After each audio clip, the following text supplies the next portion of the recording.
Okay, am I live? Then here we are. Welcome to Pokemon Let's Go Pikachu. I've been told. Hello everyone, I'm Boxmeister, and I have today with me for co-commentary I have Wartap, major router of later gen Pokemon games. Hey, what's up?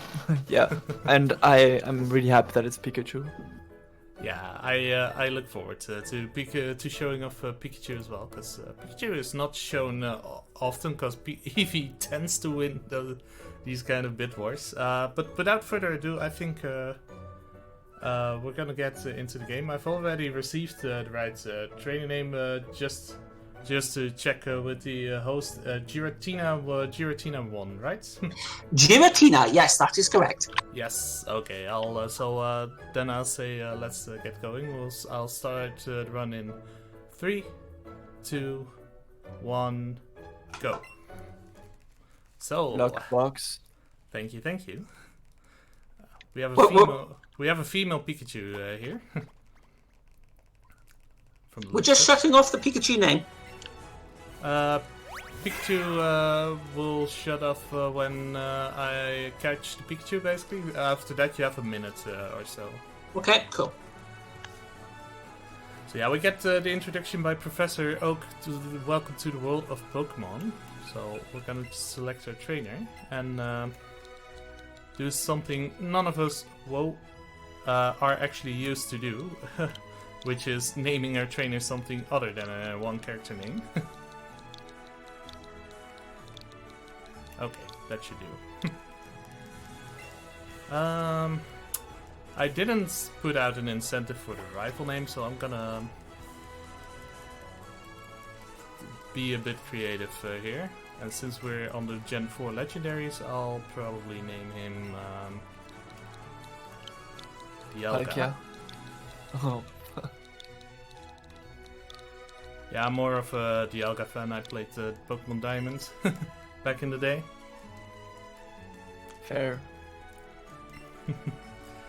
So yeah, but let's go Eevee, let's go Pikachu, but let's go Pikachu specifically is a bit of a remake in spirit from Pokemon Yellow, where you have this Pikachu following you around all game. Well, they also made it possible, also made a version where you have Eevee following you around all game. But there are definitely some differences. First of all, the game is somewhat based on the Pokemon Go mobile game in terms of catching mechanics, so much of it revolves around catching Pokemon. A lot of the experience you get is from catching Pokemon.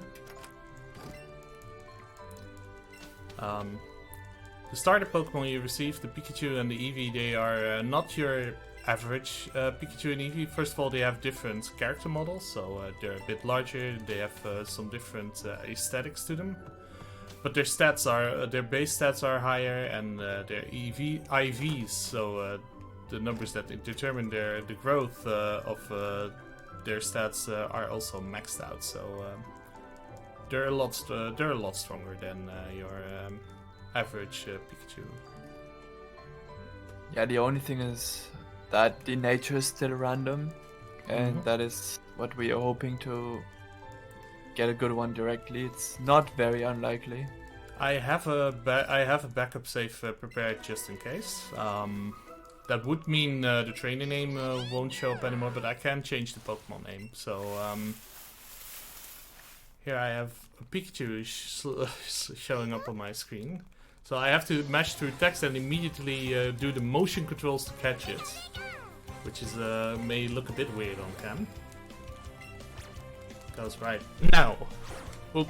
And I threw it over to Pikachu. Good job. Good job. Good sign.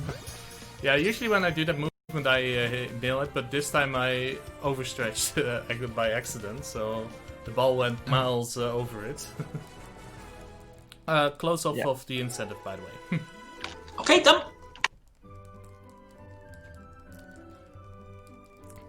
Yeah, this Pikachu has a bit more character, as you can see from this adorable animation with the Pokeball.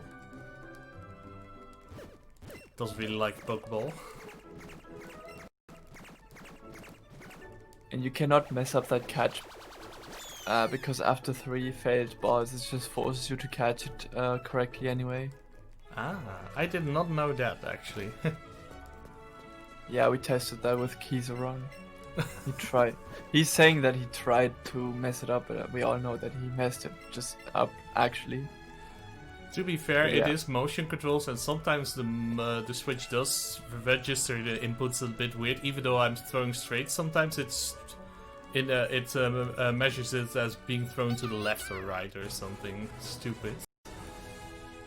So that may happen. That's why I try to position my Switch as straight as I can. What's the name, Tim?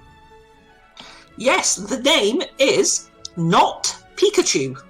Capital N-O-T space capital P-I-K-A-C-H-U. Capital P. That sounds original. And nice 11 characters. If it's spelled wrong, please feel free to say so. I can change the name whenever. That's Yeah, that looks good. That's the nice thing about this game. You can rename your Pokemon whenever. Naive. That's does work. Yep. Yeah. That's Plus speed minus special defense. Yeah. Yeah, that's definitely runnable. The only things you don't want on Pikachu is minus attack or minus special attack. For the most part. Pikachu is fast on its own, so even minus speed natures are quite runnable on Pikachu. Now, in a bit of a difference compared to the original games, you actually get the Pokédex first instead of battling your rival. They swapped those events around, basically, because the emphasis is more on catching Pokemon, and they want you to be able to catch Pokemon from the get-go. So we have 50-ish Pokeballs in our possession right now, so we can already start catching if we want to. We're not, however, gonna catch Pokemon just yet. What? I got scanned. Also, nice movement, Pidgey. That Pidgey turned in on me. That's mean. Jeez. Yeah, the one thing is, when you don't want to... you can dodge... all the Pokemon are on the overworld, so you can dodge all of them if you want to. Some of the Pokemons will spawn directly in front of you, or move in on you and you can't dodge. So that may lose you a little bit of time due to, well, not being able to dodge them. Luckily, you can run away from all Pokemon. It's not determined by the stats of your Pokemon if you can run away from them or not. Yeah, they made several changes in this game compared to the original Pokemon Yellow. For example, all the gyms, well, all if not most of the gyms have a requirement for entry. For example, for Brock you need to have at least one grass or water Pokemon. You can only catch grass type for that. You have a level requirement for Misty, but the most important requirement is the requirement you have for the for Koga's gym. And Koga, you can only enter Koga's gym if you have caught 50 Pokemon, and that's why you see this lovely tracker of mine on screen. Because well, we need to catch 50 Pokemon. What we want to do, however, is we want to catch Pokemon well at a higher level. We want to, when we want to evolve those Pokemon, we want to have the levels of those Pokemon as close to evolution as we can. Also, this is not looking like a great fight. I should add. Oh well, we're fine. So with this, the rival's beaten. And we're on our way out of Bellatown, out of Viridian City to Pewter.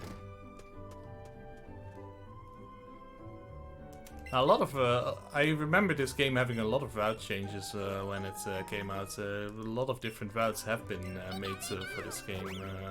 Correct, Wartap? Yeah, mainly influenced by rule changes at some point, where before, for some reason, we decided that you are only allowed to use one controller, while the game actually allows you to use two. And yeah, we decided early on that we would only use one for like purity compared to other Pokemon games or something. I don't know. And then later on we decided that it's just the game allows you to use two controllers, so it just allowed two controllers for each speedrun, and it ended up being much better. And now you can use two controllers, so that means you can catch Pokemon with two Pokeballs instead of one, and you can use two Pokemon while fighting one, which is very OP and can save you in a lot of situations and make your run extremely safe. I don't think it's actually possible to die in this run. At least for the Pikachu part. Don't know. Maybe on Misty. That's the only thing I can think of. Do we But have time for some it's extremely donations? unlikely. Go ahead. We'll walk you to Yep. the forest. Sorry to interrupt. Yeah, we've got a few donations here. We have received a $15 anonymous donation without any comment. So thank you very much indeed for that. We've also received another $15 anonymous donation without any comment. So thank you very much for that as well. And finally, to round it off, another $15 from Giratina, who just says, honk. What? A honking Giratina. That would be creepy, man. I mean, it sounds creepy to me. This giant centipede-like dragon saying honk. So yeah, here in Viridian Forest we have a few battles, but we're also gonna catch several Pokemon. Now, as you may notice, the battles in this game don't give you a lot of experience. We're only level 6 after 2 out of the 3 battles we've done up until now. And, well, normally in the Pokemon game, after the first rival battle, you're definitely level 6. The game does emphasize you to catch Pokemon, and catching Pokemon gives you more experience. And there's several factors that decide how much experience you get from catching Pokemon. Do you catch it in the first ball? How well is your aim? We'll get to that as we get to the catches. Are you using 2 controllers? Because if you're using an extra controller, you get extra experience as well, in the form of a technique bonus, I believe. Yeah, there are several things influencing it. But before we start catching, we do want to get a certain item in here, as I murdered this Pidgey. Yeah, and that certain item is going to help with one of the factors to get a lot of experience, and that is the code Pokemon gives you more experience the higher level it is, and a lure will allow a Pokemon to be at the maximum level in the area +1. So every single Pokemon in this forest can be between level 2 and 6 normally, but thanks to the lure it's always going to be level 7. Weedle. I see. Which Oh, gives a lot of nice. experience. All glowing Weedles and Caterpies, I like that.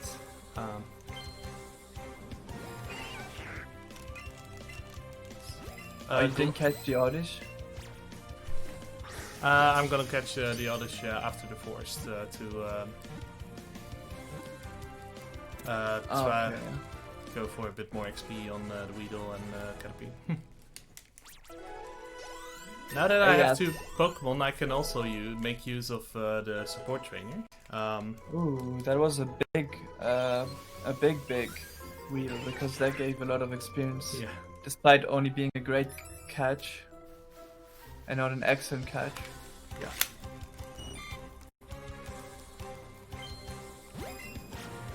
Let's see, I'm waiting for its attack animation.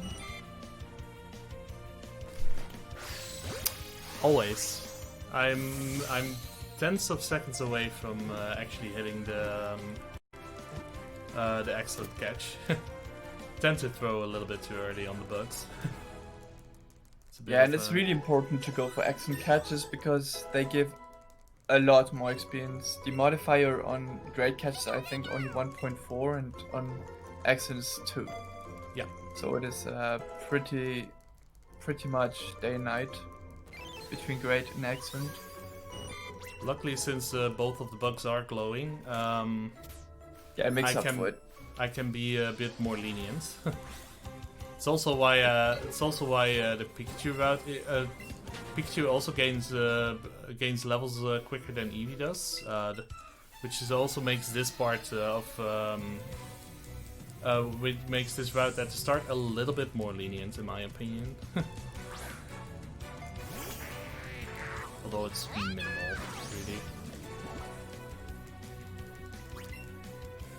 Yeah, so I'm level 9, and I'll when I catch the Oddish after the forest, I'll definitely be level 10. Because the reason I catch Oddish after the forest is it has a higher level as well, which means it gives more experience. Plus, it's level 9 already, and that also sets it up to be used against Brock. So. Wow, spoilers. That is, if I get an Oddish. Okay, I think I'm gonna reload this route for a bit. Yeah, that northern part of Route 2 is only able to spawn 4 Pokemon at once, so it takes quite a while to have them despawn, so it's faster to just unload and reload the area. Yeah, I'm reloading it. Oh! Dang it, just exited the Oddish pond.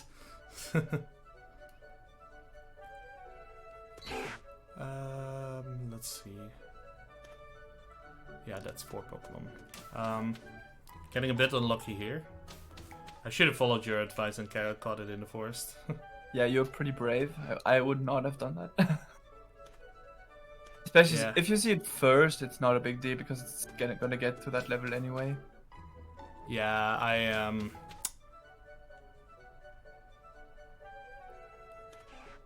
there it is. Yeah, and that's the reason you don't do that in a marathon, is because this is, I mean, you got pretty unlucky still. I forgot what the odds are to get it first try, but it's like pretty much like 60%, I think. So it's an excellent capture, so nice. Yeah, and 2 Pokeballs help the catch rate gigantically. Yeah. That's why you don't see me use a Raspberry. I also got 2 evolutions coming up. Because nice. experience. Well, if you catch the Oddish outside of the forest, then you have Caterpie and Weedle. In general, the Oddish gives enough experience to push to a level further, and since they're at level 7 already, they'll be very likely to evolve.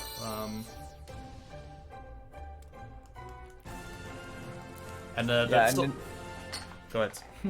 The difference between Pikachu and Eevee here early on is like they gain the same amount of experience, but Eevee is forced to be level 10 for Brock because in Eevee, in Let's Go Eevee, you do not catch an Oddish and you catch a Bellsprout. Bellsprout is a physical attacker. Brock has Geodude and Onix, which are physically very bulky, so you cannot use Bellsprout for Brock, so you need Eevee's double kick, and Eevee unconveniently learns double kick only at level 10, while Pikachu actually learns it at level 9. So you are pretty much golden with Pikachu much early on. And sometimes you can reach Brock in times that you would not even imagine in Eevee. Comes at a cost, obviously, because you get 1 less Pokemon. Because Eevee can also catch Pikachu in Viridian Forest, while you don't need a second Pikachu here. Yeah, there's no point for me to catch Pikachu unless I would be going for an all-obtainable Pokemon run, because then you want to get Raichu, and you can't evolve your starter Pokemon. Which is, by the way, still a category I could want to learn at some point. Sounds fun. But yeah, at Brock's gym, we'll actually make use of Oddish. A little bit of a spoiler. And Oddish is very well equipped to deal with Brock's Pokemon, actually, because it has the move Absorb. Yeah, and this is the first gym requirement. This gym forces you to have either a water or a grass type to enter the gym. In this case, we have Oddish, it's mandatory. And funnily enough, you cannot actually have a water Pokemon unless you trade before this gym, because it's not obtainable before this. So you basically have to get an Oddish or a Bulbasaur. Yeah, and they raise the power of Absorb to 40 instead of 20, which just destroys Brock. Kind of funny. Yeah, Geodude is pretty much guaranteed to be a one-shot. Onix depends on Oddish stats, really. Because if Oddish has 20 special attack, it's strong enough to take out Onix in one hit. If it's below that, it'll take 2 hits, but we'll see. Oh, it's actually strong enough. That's a 1 hit Onix. Nice. That's the fastest fight. Now I'm Only curious. downside is you could have gotten flinched or something, but it's... Yeah, it's the not headbutt could have flinched me. But that can happen in the double battle, which is the old strat as well. bad. Yeah. Sometimes you can still do them, it's a little bit slower. But Pikachu gets full experience, but in this case he was already almost level 11 on Pikachu, so it doesn't matter. Yeah. So yeah, for here we encounter Blue, actually, because Blue has gotten a bit of an upgrade from rival to NPC we meet on our way. Because they decided to separate the player characters and the rival characters from the original Gen 1 games, and they made a whole new bunch of player characters and rivals on top of that for these games. So here we're gonna do a bit of a shopping trip. Gonna be selling a bunch of Pokeballs. And buying some Great Balls, amongst others. We're buying less than 10 Great Balls to dodge getting a Premier Ball, which is a bit slow. And we'll be getting X items, because after Brock, all the marts can sell you X items. And we'll be getting some items that can heal some status conditions. Now, luckily for Pikachu, Pikachu can't get paralyzed, so we never need to get paralysis heals. Eevee would be a bit more susceptible to it, but then again, only a few, only a certain amount. The amount of Pokemon that can paralyze Eevee are not that high. Or at least it doesn't occur often, and I knew that one was going to turn down. Trainer vision in these games is very narrow, so it's pretty easy to dodge most spinners if you watch your movement. The moment you hit a spinner is usually the moment you have messed up something big time. Huh. That is correct. Which are famous last words, I know. At the very least, we got ourselves Now an Box getting scammed by buying Magikarp. I know, right? Everyone knows that's a scam, and you still fall for it every single run. Yeah, it's you'll see it a few times that we get some very conveniently located gift Pokemon, because well, they're the quickest way to get to our catches in some places. Let me know when you've got a second. Sure. Okay, just like to say thank you for watching UKSG Summer 2020. We hope you're enjoying the run so far. Remember that we still have a bid war for the Starmie name. And currently the top choice is on $6. So any more than that, and you can get your own name in for the Starmie that's coming up later on. I need to swap Pikachu still. Oh well.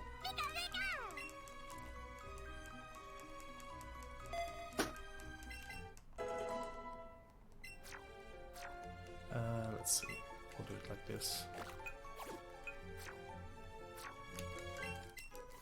So you saw me do a couple things. You saw me teach Headbutt, the TM I received from Brock to Pikachu, because well, Headbutt is a good move to have in Mount Moon. It's stronger on the Eevee since Eevee is a normal type, but even on Pikachu, Headbutt does a very good job. Yeah, Pikachu has a higher base attack than Eevee, so it does more damage. Yeah. I also activated a lure. That's because we'll be making a few captures in Mount Moon as well. So I'll be on the lookout for a Paris and a Clefairy. And most likely also a Glowing Geodude. The Glowing Geodude technically is an optional Pokemon. But most of the time it gets you nicely to the levels that you want to have. And that's already a Glowing Geodude, I see. So I'm just gonna grab that.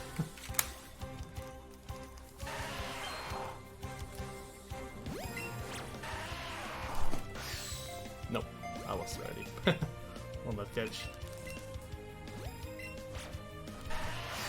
Nope. Nice try. It was a good try. At the very least I got an excellent capture on it, so that's fine.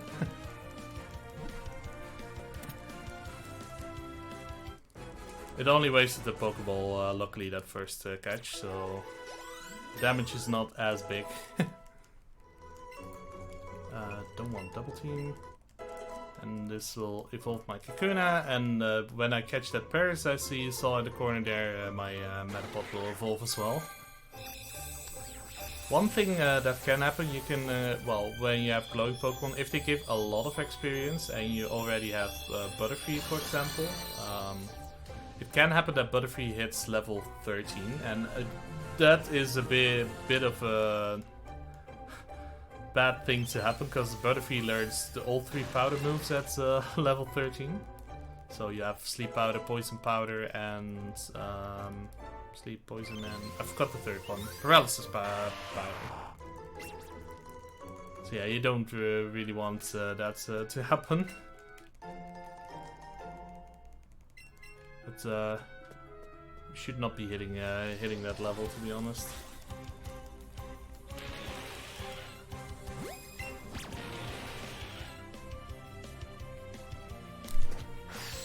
Paris at least is not doing its jumping pattern. Paris can also do a pattern where it keeps jumping up and down, which is really annoying to have to deal with, because timing captures can be a bit rough on that.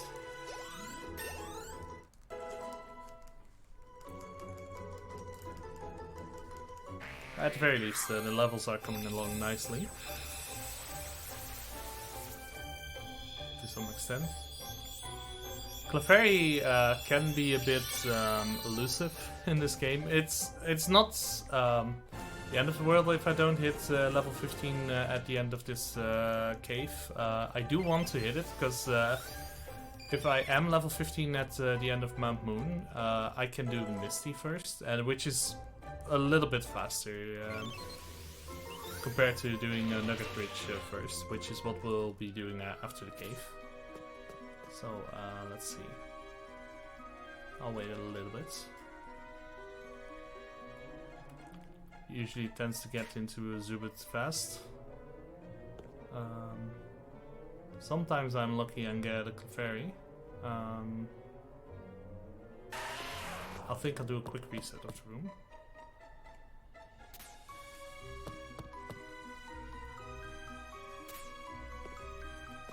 There we go. That's Clefairy. So sometimes it helps to reset a room. There we go. Great capture on the Clefairy. You may notice I did a bit of a swinging movement with my Joy-Con holder to catch that Clefairy. It's also the reason why I'm using a Joy-Con holder, because you can direct your catches a little bit better that way. Some people opt to not use it. It's a bit of a personal preference.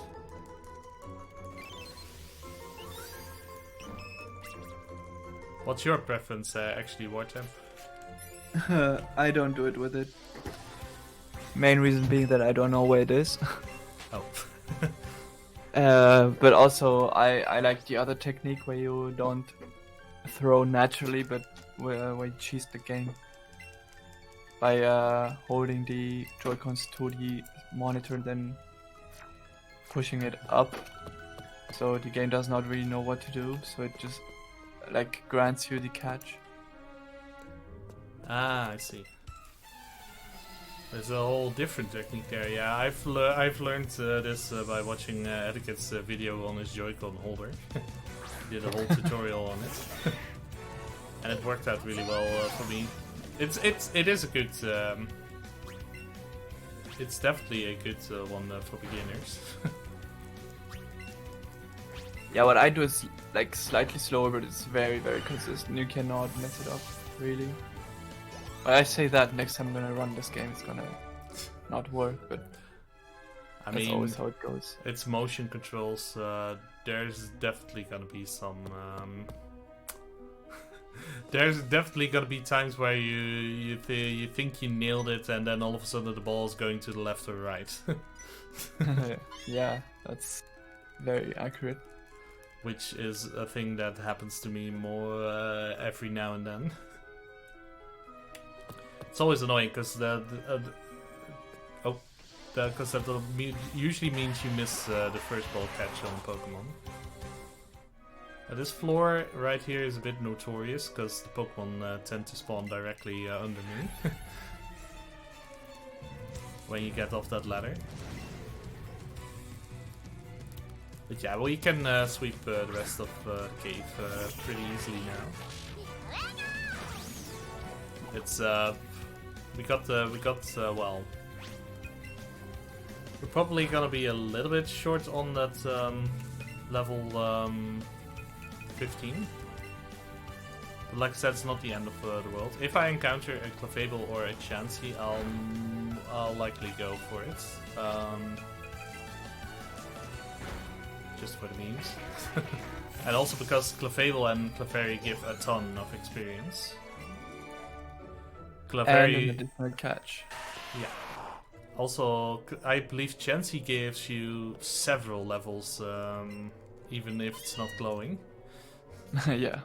Depends on the catch quality though. Yeah, that's true.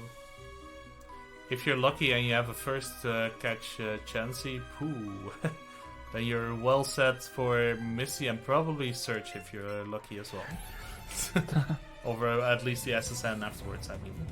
And you don't really want that because it's gonna give you so many levels that you're gonna just waste a lot of time like leveling stuff.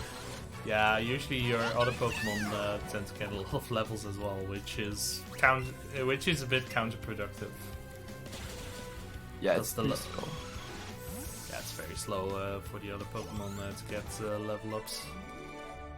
Yeah, each level up is like what, two or 3 seconds, and then they tend to learn moves. Yeah, the moves. Also... Getting it on Butterfree and hitting level 13, like I said, is not a lot of fun.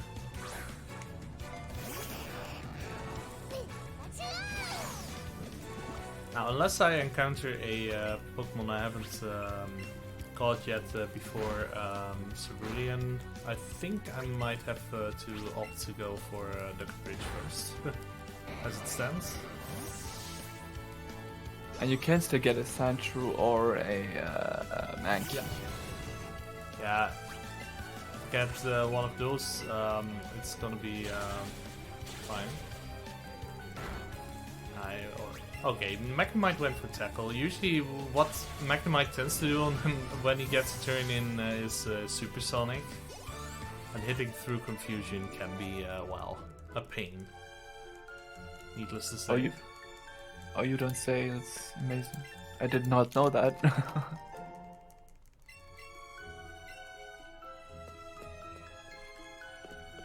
So you're saying that 50-50s? No, wait, it's 1/3 in this game. Never mind. So I don't know what you're complaining about. They changed that. I don't like confusion odds, I'll be honest. At least not with my luck, in general. I think that's a bit more of an accurate description. So yeah, Jesse and James will make use of the patented technique to boost our main Pokemon with the second Pokemon we send out. Super patented technique. Works all the time. It does. Definitely.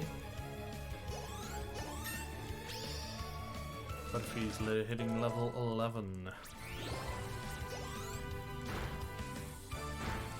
Well, at least it hit the level up before doing its attack, so it does a bit more damage. Not that it's really gonna matter, because I can shoot die. Oh, actually it doesn't die to that stone shock. I'm surprised. I learned something new. What happened? Oh, I thought that Gust, the Butterfree hit on that second turn would be enough for Pikachu to kill it with a Thunder Shock on the last turn. But apparently... And you're only level 13, so... It didn't. Yeah, but you're level 13, so you're pretty much worst case scenario here. It's not good experience to be at. Yeah. Let's see. I could go for Rattata, but that's not gonna help me much. Sentry, however, is.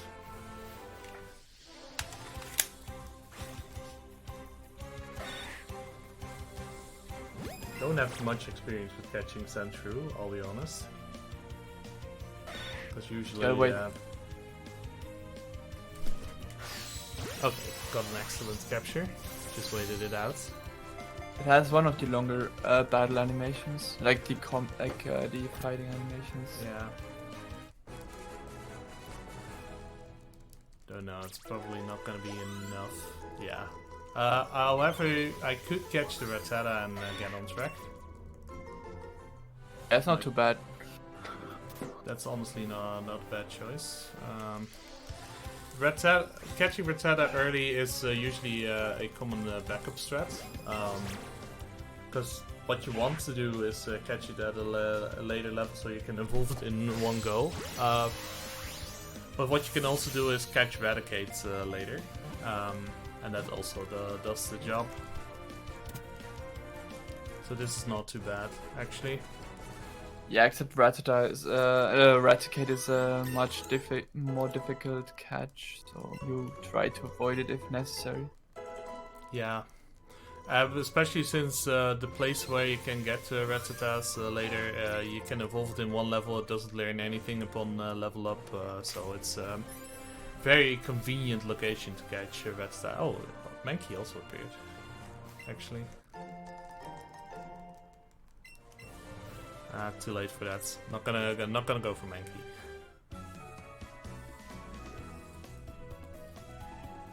In an older route, we would on that route also pick up PP up to sell for money. In the slightly newer route, very recent route actually, we don't pick that up anymore because we reworked the shopping route.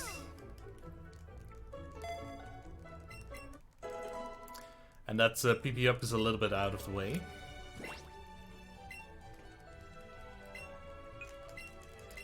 For this Cerulean segment, we only need Pikachu. We're not gonna catch.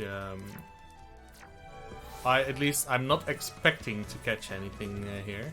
there is the possibility to do some bonus catches here, so some Pokemon that you can catch as viable backup, but not necessarily need for catching out. But since I'm one Pokemon ahead of my capture routes at the moment, I am not gonna go for it. I completely forgot to heal Pikachu, by the way. Now, Misty's Gym. Misty's Gym is really straightforward, because we taught our Pikachu a new move, Zippy Zap. And Zippy Zap, in the Eevee version, Eevee would get 3 moves, so Fire move, Sissy Slide, Water move, Bouncy Bubble, and Electric move, Buzzy Buzz. Pikachu gets Zippy Zap instead. Zippy Zap always does critical hits, I believe. Is priority and has stab, so same type attack bonus. So it's really a powerful move. Yeah, not only does it have priority, it has +2 priority. That means it always goes before quick attack, and that is very OP. Except Pikachu's already naturally fast, so it does not really need that OP-ness. But try to put the emphasis on how OP Pikachu would be in that situation. yeah, it's also like if by default the move does not seem very powerful because it's only 50 base power, but with stab and the crit, always crit, it's a 120 something base power move, and that is very powerful so early on. For reference, Eevee's strongest move is only 90. Yep.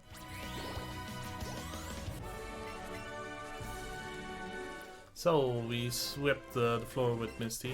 Eevee struggles a little bit more with Misty, but that's mostly because Starmie is faster than Eevee. Pikachu, and especially my Pikachu, with its plus speed nature, is definitely faster than Starmie. So well, no, actually you're always slower, but you have Zippy Zap, which is priority. yeah, priority. I forgot about priority. Right. Doesn't matter. You just mentioned it not even 30 seconds ago. Yeah, I am completely forgetting it, because Zippy Zap has a lot of those things. It has, and it always does crits, and it has priority. Usually a move has one of the two. Yeah, that's fair.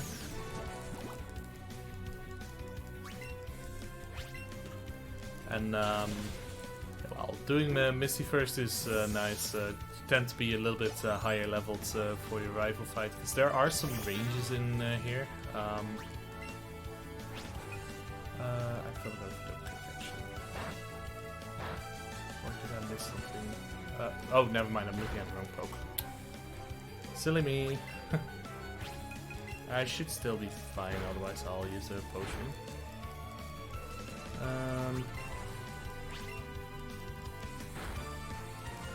At least, am I still fine?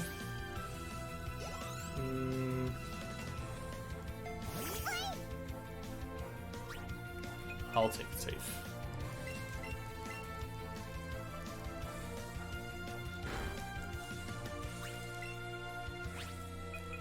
That small hiccup, yeah, I'm strong enough to kill it in one double kick, so that's good, because I completely forgot to check my attack stat, which is something I should do for the Pikachu routes. The Eevee nodes don't. The Eevee route doesn't depend as much on what your stats are at the moment, simply because you have super effective moves usually. But for Pikachu, the stats do matter. It's a bit of a difference in the logic behind the routes. With Eevee, it's more a matter of select the right move, and with Pikachu, it's more a matter of know if you're strong enough to do a certain tactic. Requires a bit more observation. Do you have a moment? Go ahead. Just to say a few words. We'd like to advise everybody that we'll inform everybody that we are raising money to support Crisis, who are a charity supporting people out of homelessness for good. They achieve this through education, training, and support with housing, employment, and health. 100% of your donations will be supporting Crisis. We would also like to thank ESA for supporting this marathon. Besides providing us with their channel for streaming, they are sharing gear, technical assistance, and sponsors. And their next event is coming up very soon now. It's going to be ESA Summer Online from the 24th of July until the 2nd of August. They're releasing their schedule soon as well, right? The ESA schedule is actually due to be really well, not the schedule, but the games reveal is going to be this evening, I believe.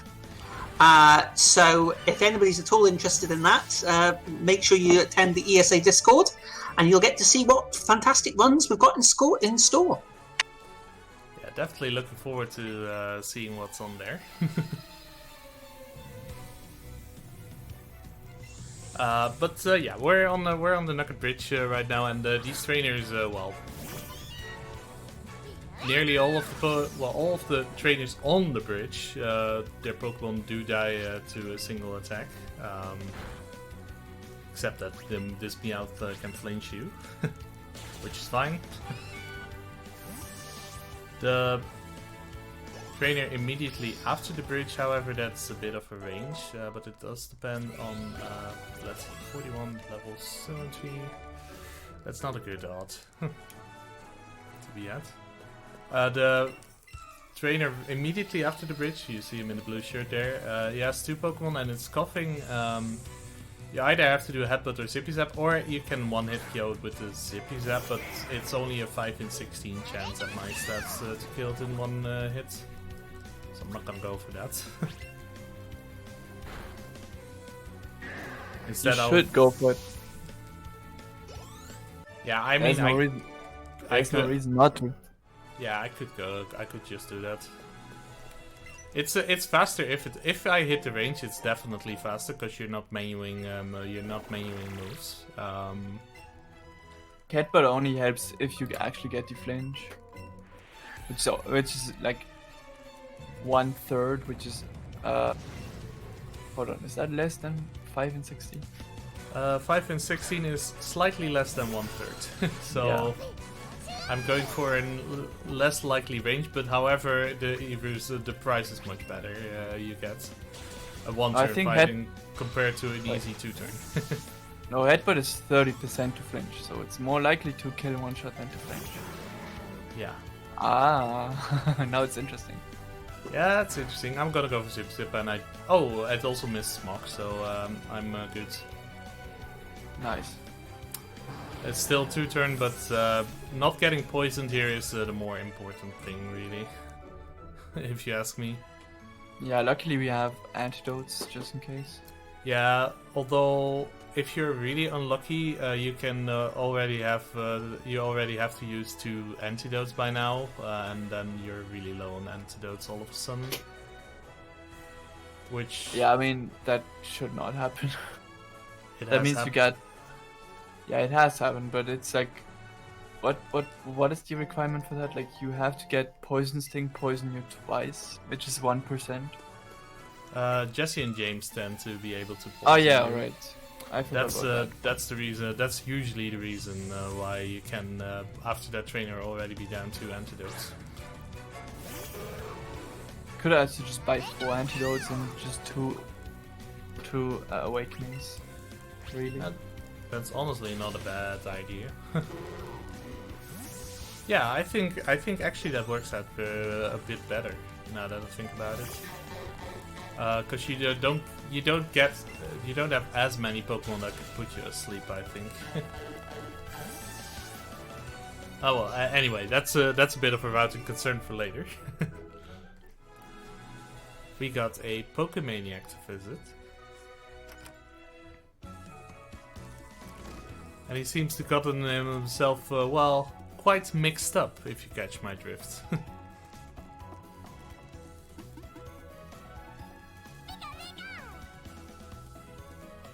And I apologize, and I kind of want to apologize for the puns, but nah. It's definitely appropriate for this situation. Also, from now on, the route is gonna get very interesting because Pikachu is not going to be used as the main Pokemon for a while. I guess it's still gonna be the main, but it's gonna get a lot of assistance from a lot of different things. Yeah, it's gonna have to share the spotlight, actually. Yeah, we're going back to Gen 1. And going forward to Pokemon Shield, I guess. Going forward to Pokemon Shields. Yeah, well, halfway basically, because we're not evolving the thing just yet. Technically. Yeah, that's correct. Still OP though. Yeah, pretty OP. So yeah, with this, we're done in the Cerulean City area for now. Well, mostly actually. We'll be passing here to get to another place in well, about 15 minutes or so. Split up in the ballpark. So, who's ready for some Detective Pikachu? Oh no. I mean, it's kind of hard to ignore the big, the elephant in the room, or should I say, the hole in the wall. So yeah, that is a thing. Note how they put the hole to the right, not the back of the house. In older routes, you would fight that Rocket's going to obtain the Dig TM. But that route is yeah, a bit weird from what I remember. I've done a run of it in the past, I think. It was pretty good. Took a while to find something new, but it's not that slow. The issue is that the fight against the Dig Rocket is not a one-shot. It's usually a 2-turn fight, and so sadly it costs more time than it should to get the TM. It costs almost 50 seconds to get it, and yeah, that's kind of unfortunate. Even if it made the some parts of this game a bit faster, but yeah, this way is just faster in general, so we're doing it, and it's not much more risky. It's slightly more risky only. So we're meeting our rifle. We'll find some revives in our hair, which is a bit weird if you ask me, but okay. Those revives will be sold for, well, they will be sold for money later. So I'll be definitely getting the burn heals, by the way. To give a little bit of a heads up to my Cocom. Also picking up a random nugget here on in the tunnel. Yeah, there are actually 2 more money items that are hidden there, but those are random, and we really do not need all that money. Yeah. As Box said before, you even skip a PP up that would give you 5k. I accidentally already entered the route. That's not what I wanted. Walked a little bit too far.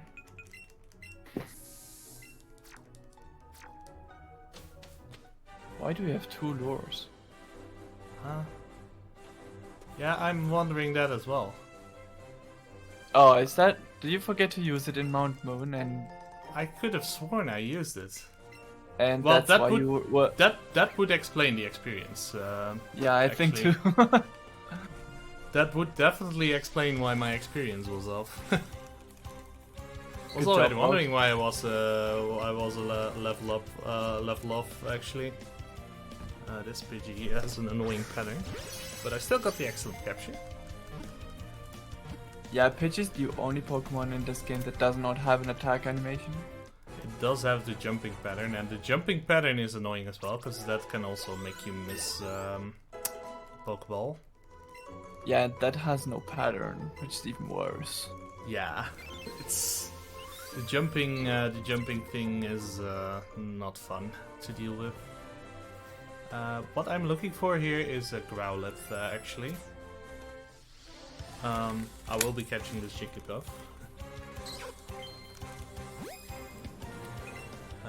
Jigglypuff has the floating thing going on. You don't know how to catch Jigglypuff? Well, I usually don't have to deal too much with the pattern. Well, there are some Pokemon that when you're really experienced, you know their patterns early on, and for example Jigglypuff is one where you can actually throw the ball immediately to get an excellent catch, but you have to be fast. Yeah, I just to give you guys a little bit of information, I started running this game in March, so I'm quote unquote somewhat recently picked it up. Ah, nice Growlithe. Yeah, I want that Growlithe. And it's glowing too, that's pretty good. Oh god, it's Gonna make jumping up as well. for- Shoot. It did jump up slightly. Oh well. The bird, I'm at a high enough level anyway, so it's fine.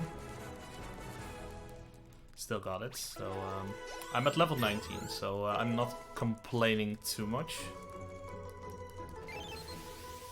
Yeah, it should be fine. Well, so with that, I'm done with my catches for now, and I'm gonna set up for a little bit of a skip here. Okay, got it.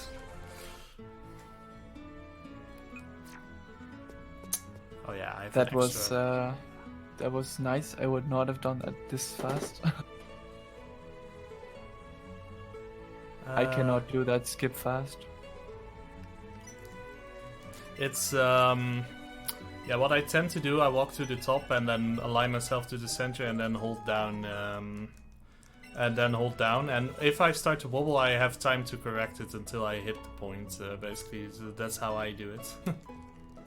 I might as well just close my eyes when I do that. I mean, the battles themselves aren't that tricky, especially not on the Eevee version, because you have really good type coverage with your Eevee. Yeah. For Pikachu, one of the two is a bit annoying, I remember, but I forgot which one. The Bellsprout one, you just don't Yeah. have coverage for that typing. Yeah, Bellsprout definitely would be the troublesome one. I kind of forgot which one the Bellsprout was. Also leaving your rival on the ground floor. Yeah.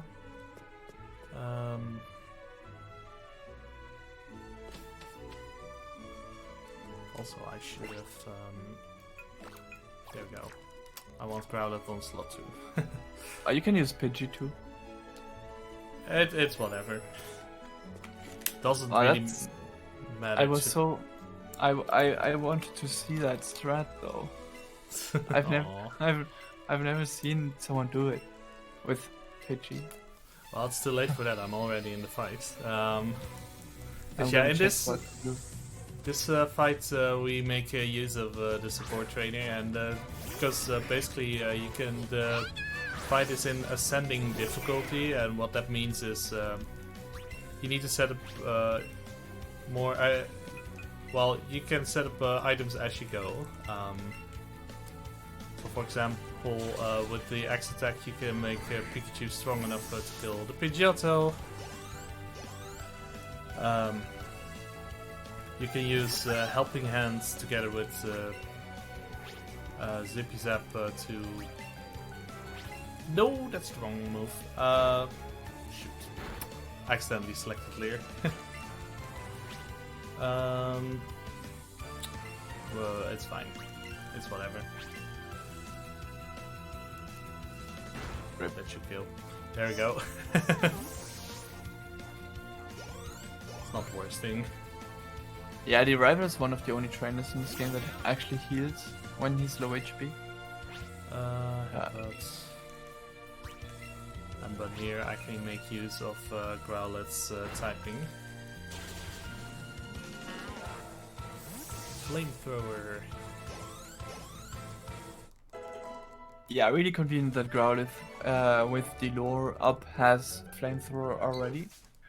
And that's gonna be very useful also for the next battles.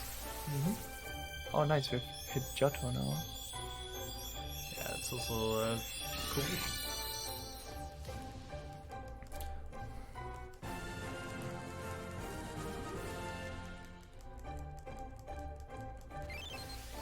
I'll have to set up my menu a little bit later.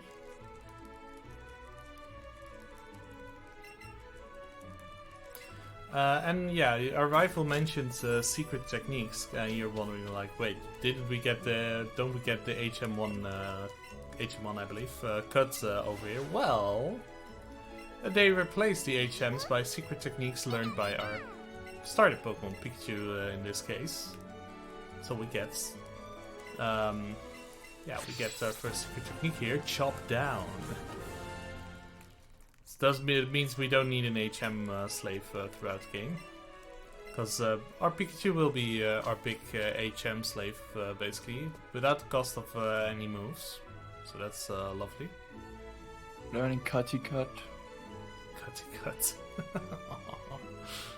Yeah, some of those names, especially with the new moves they added, they really have a lot of alliteration going on, like Zippy Zap, Buzzy Buzz, and Bouncy Bubble.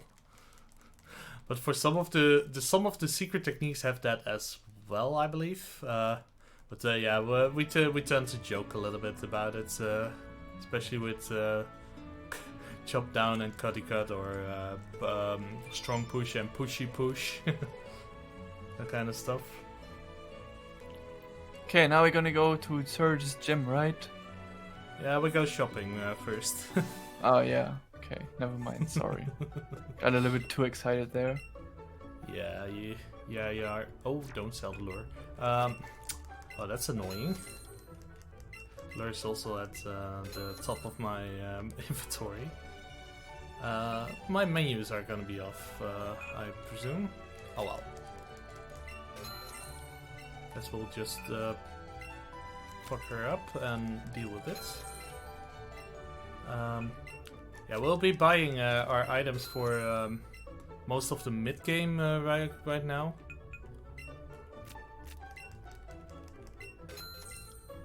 Now the burn heals I'm buying here are safety items, but you did not sell the revives. Right, I forgot revives. Well, I think it's best if I sell them right now. There we go. It's the most logical point to do that, since you sell the Great Balls, you buy the Great Balls last. Actually, most logical point would have been to do it right away. Yeah, but I messed up, which is why I like calling runners out. It's always nice. Yeah, WhatsApp can be a bit of a bully like that. It's back to game. Take no responsibility. I was a little bit too far to the left. I thought I had it. That is the Charmander one, right? I think so, yeah. So I think Zippy Zap would were no wait, I'm alone. Zippy Zap's headbutt, I think, or double kick. I would have used Zippy Zap. Don't need Zippy Zap. You also don't need double kick. Double kick doesn't kill though. Yeah, it doesn't. It's fine, I committed. We're cool. I do get a level up here, by the way. That is nice for the next battle, actually. It is. Because when you reach a level that ends in 0, 3, 5 or 8, you get a massive attack boost, and the Eevee is usually not guaranteed to die. I don't know what's up with you and hitting optional Pidgeys all the time. Yeah, the Pidgeys and I don't have a great track record, because those things have a horrible hitbox. That's one thing. And they tend to move in ways that perplex me. that is... Go ahead. Sorry, so it's safe to say that Pidgey is your favourite Pokemon then? Yeah, no. Pidgey is definitely not on that list. To be fair, I usually have trouble listing a favorite Pokemon. It changes from day to day. I think for safety I am gonna heal Pikachu with a potion at the very least. Nah, there's no need to. You don't take any damage. The Gloom is a range on the next trader. For Growlithe. All these weenie plays. Let's see. Out with the Pidgeot. You know what? We're gonna.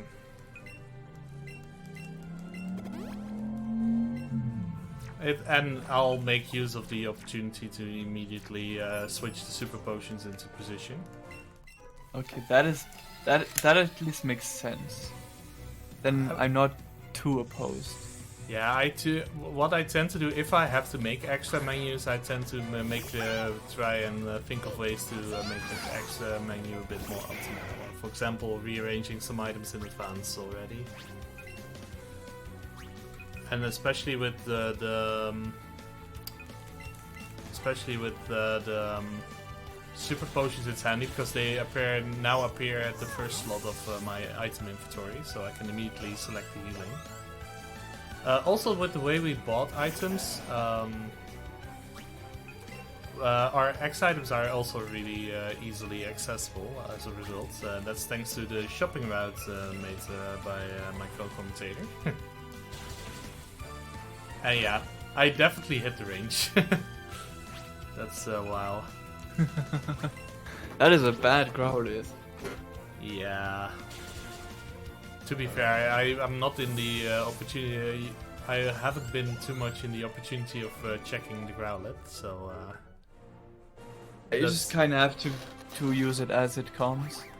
At level 17, it's not extremely likely. Oh god. Support trainer, yeah, he'll wander off a little bit. Don't worry too much about him. The only thing I want is that he keeps somewhat close, because if you get too far away from your support trainer, he'll teleport to you and you can't move in the meantime. So that's why I kept moving the support trainer there. But controlling two characters at the same time, usually one of the two has poor movement.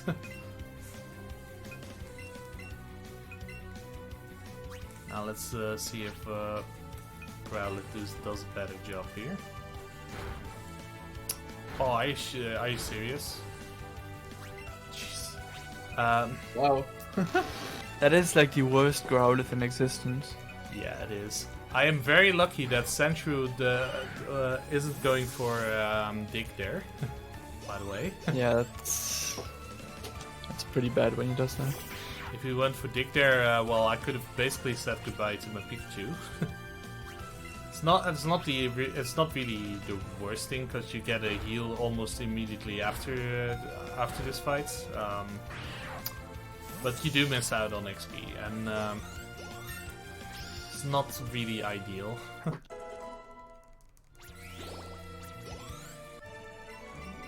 At the very least, for now.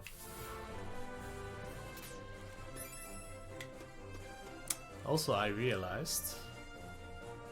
I think I forgot to activate the lure again, did I? Yeah. I'm not good on the lures today, I notice. So we're gonna catch a few Pokemon, and I see a male Nidoran immediately. That's good, because I want that.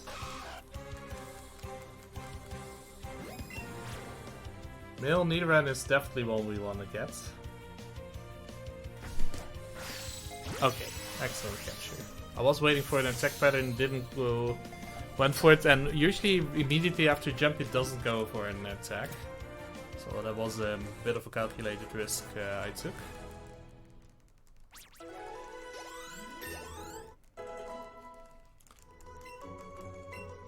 Also at level 21 I get Thunderbolt, which will replace Headbutt. So Pikachu also has a good special attacking move. Now Nidoran male is definitely important because, Well, we want to go for our Gen 1 strats. Somewhat soon. Krabby,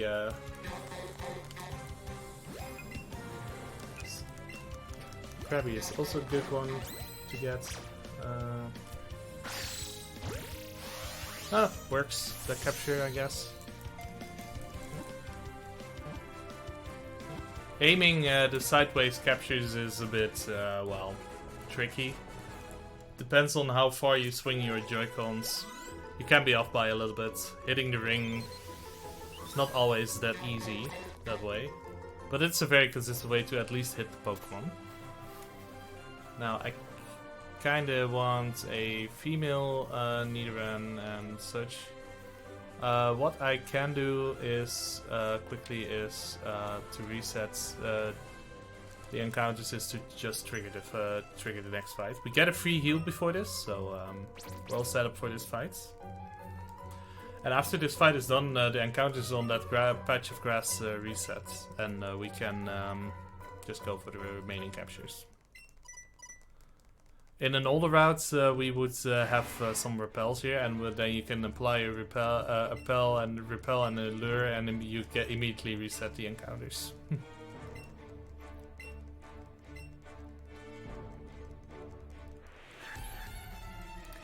And luckily for the new strat, since we use the support trainer, we for this battle as well, we can switch pretty easily into that.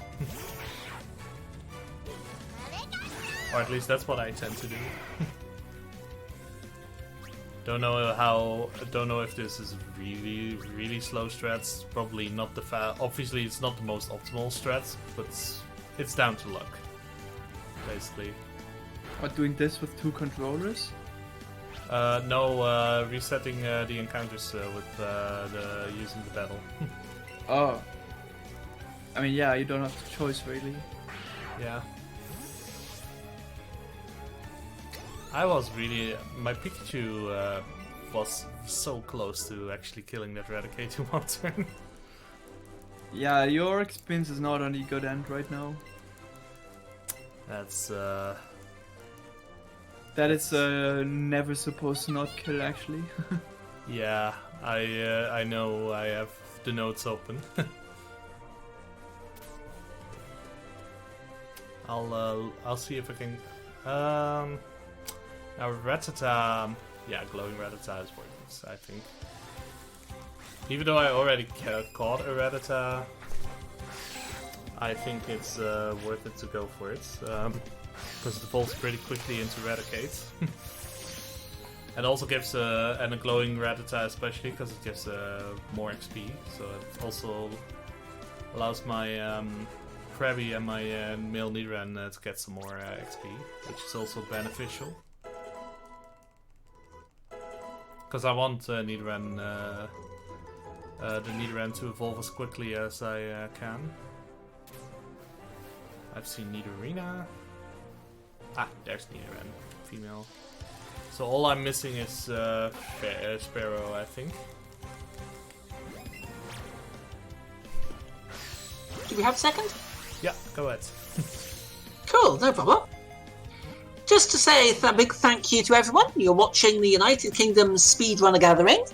Normally, we're a 2-day speedrunning marathon held 4 times a year in Glasgow, Scotland.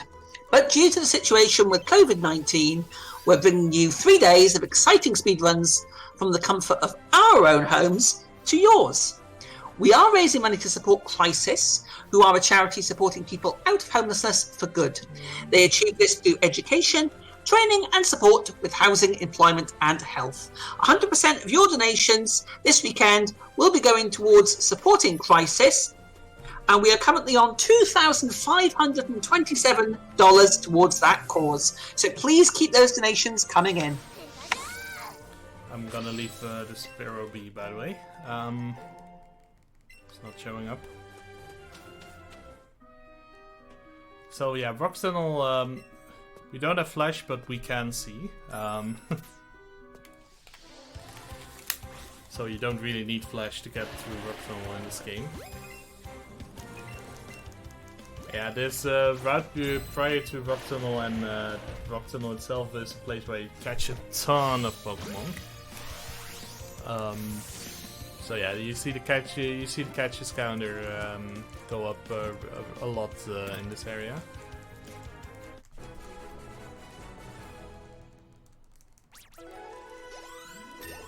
Okay, that's Nidorino.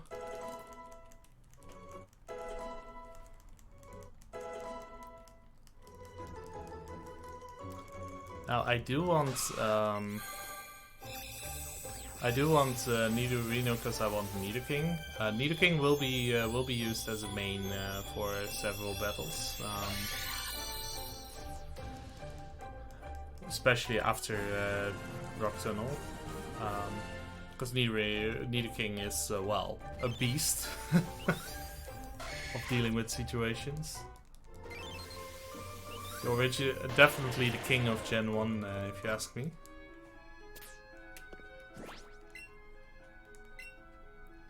Let's see. Actually, I want Growlithe out of my party, and I'll do this. Let's see. Oh, that's an Onyx. That's Geodude, and I did remove the support trainer, right? Yeah. Yeah, we catch a lot of Pokemon. We want to catch a lot of Pokemon in Rock Tunnel, so we want to go for a Zubat to evolve, Graveler, Rhyhorn for riding, because you can also ride Pokemon in this game. We want to have Cubone and to evolve, Machop to evolve, Charmander if we're desperate. It has happened on several PvE runs that I actually encountered Charmander and caught it. Very brave. What I do like to do when I encounter Charmander is keep it and then skip Cubone, because Cubone takes an awful long time to evolve, whereas Charmander takes a level. Because Cubone can be a bit elusive as well.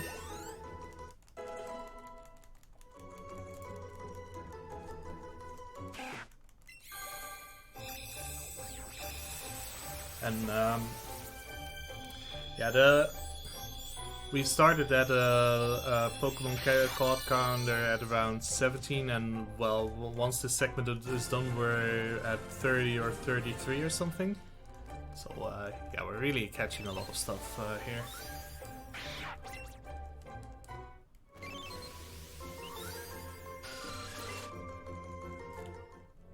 Let's see.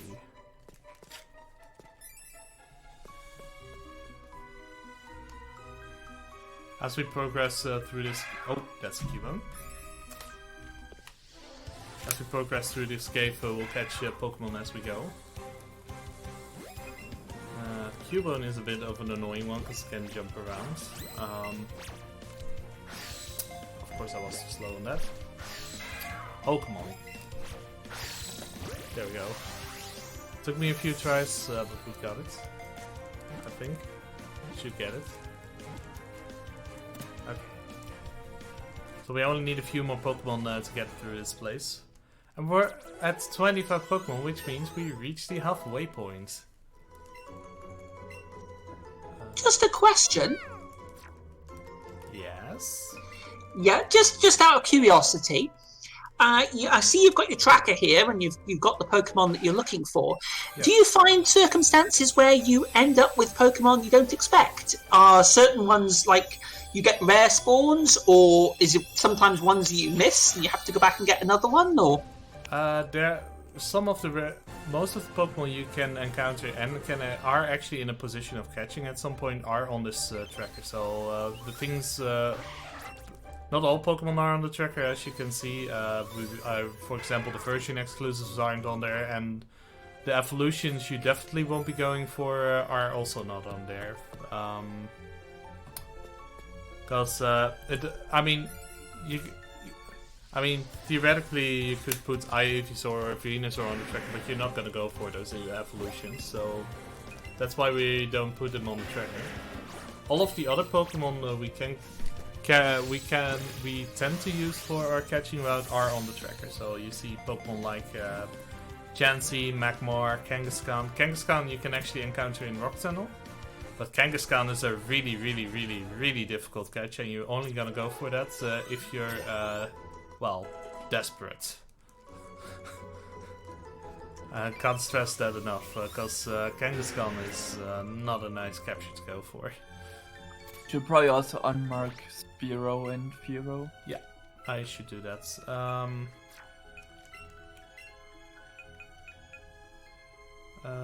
Now I have a bit of a... Oh, no, never mind. I can do that. But yeah, there are some rare ones that you will almost never catch, but they are still possible, like Chansey. So, yeah, it is... oh, Magmar. Magmar is one of those that you would only go for. Like, you see them almost every time, but they are just awful to catch and just a desperation act, really. I would go for Tangela sooner than I would go for Magmar, honestly. Tangela is sort of okay, Magmar isn't. I mean, Tangela is rare. Tangela, if you have the Super Lure up, is pretty common in that grass patch below Palatown, in my experience. I usually tend to see Tangelas there.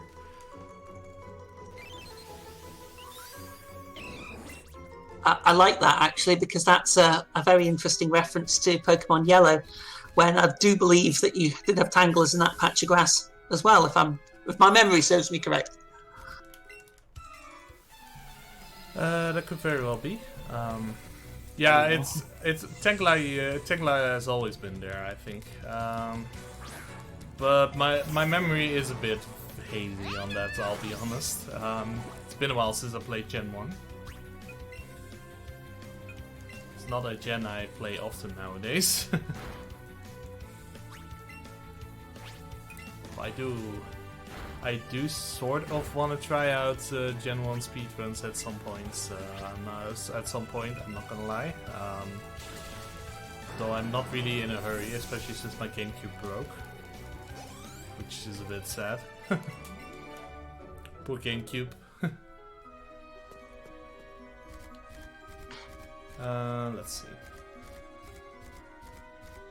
May I ask about the upcoming incentive? We've got the Starmie name coming up. How long is it going to be before that's going to need to be cut off? It's around the 2-hour mark.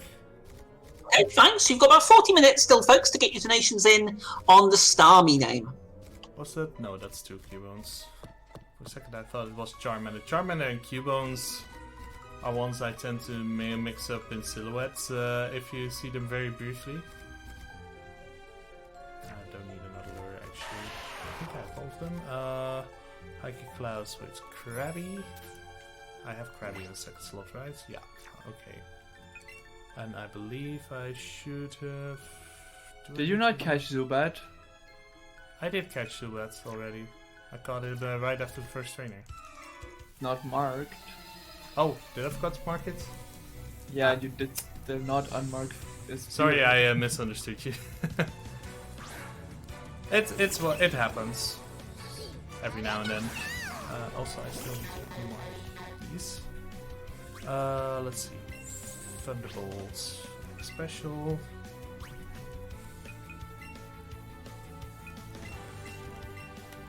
The nice thing about making use of the double battles is if you do it well, you don't have to heal Pikachu out of battle at all. For example, this battle is such an example. We boost with Krabby so that Pikachu one-shots, and then we can basically set up a Pikachu to heal itself, and then set up the kill with Krabby. Which I believe is also arranged if you have a really bad Krabby. You don't want to be in a position where you have to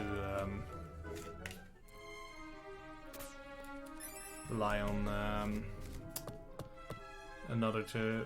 You don't want another to... This floor is also pretty dangerous, especially if you have a lure up.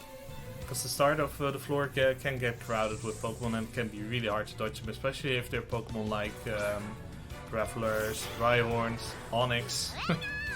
I've seen all of them there. I must say, Fun fact, you can also ride Onyx in this game, but it's a bit slow, to say the least. Go ahead, Tim. Yeah, sorry, I was sorry to interrupt. I was just going to say, it sounds like having a really bad Krabby isn't something you really want. Sounds quite unpleasant. Yeah, with my luck with my catching Pokemon so far, I mean, haven't caught the exactly what you call the best Pokemon so far. That looks like I'll be getting Golbats. But yeah, I'm already at 28, so that's good. Still need to evolve Nidorino to Nidoking. But I'll do that. After the next fight, because we're almost out of this cave. Now, if I do encounter Charmander, I will go for it, just to offset the Spearow, and I'll probably replace Cubone by it. That's... Rhyhorn is in an awful position. Let's see if I'm quick enough. Zubats, please. Yeah, the thing is, Pokemon tend to spawn in front of you, and that's usually bad. This floor I can always, you can YOLO the first part, because the trainer always turns once you get there.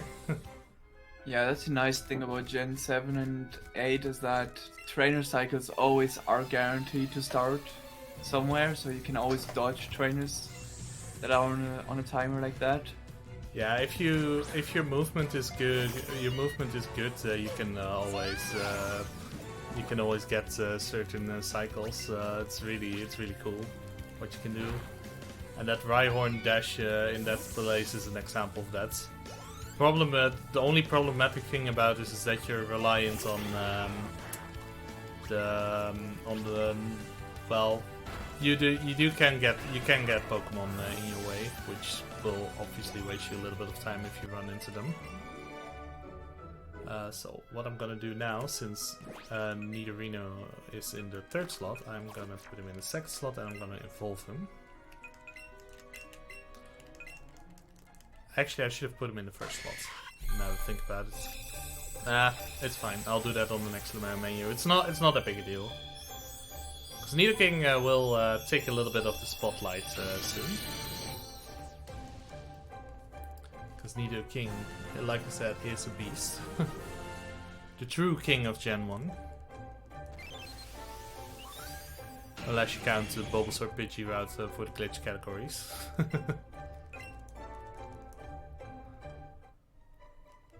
Do they still use Bulbasaur nowadays? I forgot. For what? For the glitch Gen 1 categories. Don't know if you know. I think they do. I'm not sure. I think they do. I think I've been told that, but I'm not 100%, so don't quote me on that. But it's pretty interesting that you almost never use the grass starter for a speedrun. Yeah. At least the glitchless one. Yeah, there's only one so far that I know. That's like a meme. Yeah, because you don't use it. You could have not used the grass starter in that game. I mean, you only use it for 3 battles.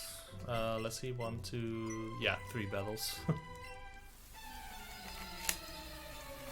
So I've seen this question come up quite a few times now. So the reason catching so many Pokemon is not because Pikachu is not good enough, it's because we need to have 50 Pokemon in our decks in order to enter Koga's gym. Yes.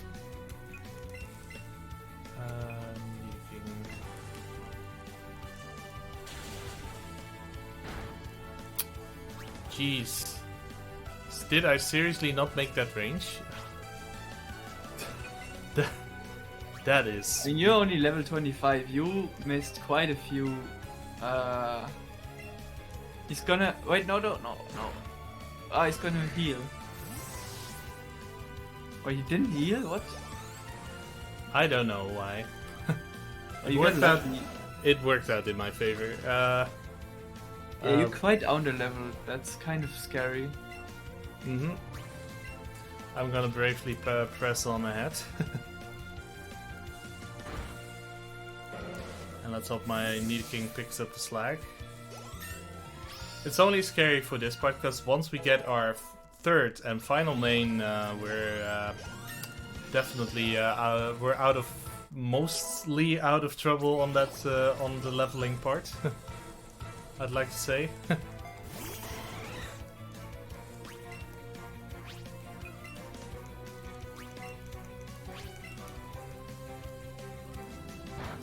Of course, Jolteon went for that.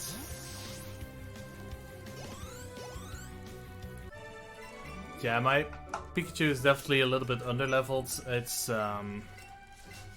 It's fine.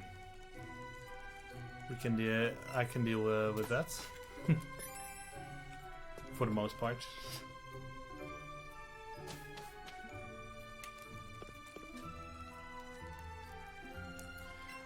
I mean, the better your captures tend to go, and the more captures you have up until a certain point, the higher you leveled your Pokemon are, the better chance you have. The game gets easier as you get better. Also, you might be familiar with Gen 1 speedruns where you would go into Pokemon Tower here later on. Yeah. But here in this case, we cannot skip the event in the tower. And in order to get the save code, you actually have to defeat your rival here and do this cutscene. And Box forgot to swap. Yeah, I did. I realized that the moment I escape roped. I fixed it. I think I'm gonna pick up the Firestone in Pokemon Mansion on Cinnabar Island, actually. It's a bit better to pick up in my experience, especially since I have Rhyhorn. Because on the next route you have a patch of grass which you can use by cutting a bush to get a Firestone. However, you can also have a Firestone directly available to you in Cinnabar Pokemon Mansion, where we'll be heading later. That one is faster to pick up, so I'm gonna go for that one. Had I not caught Rhyhorn in Rock Tunnel, I would have gone for the Firestone, because then I could have done my ride on Arcanine. But since I have Rhyhorn, I don't need to evolve Growlithe right now.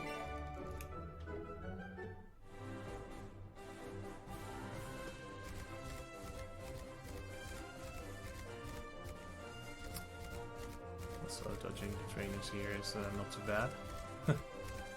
It's really weird how blind these trainers are on this route. You basically pass right by them, but they still can't see you. Do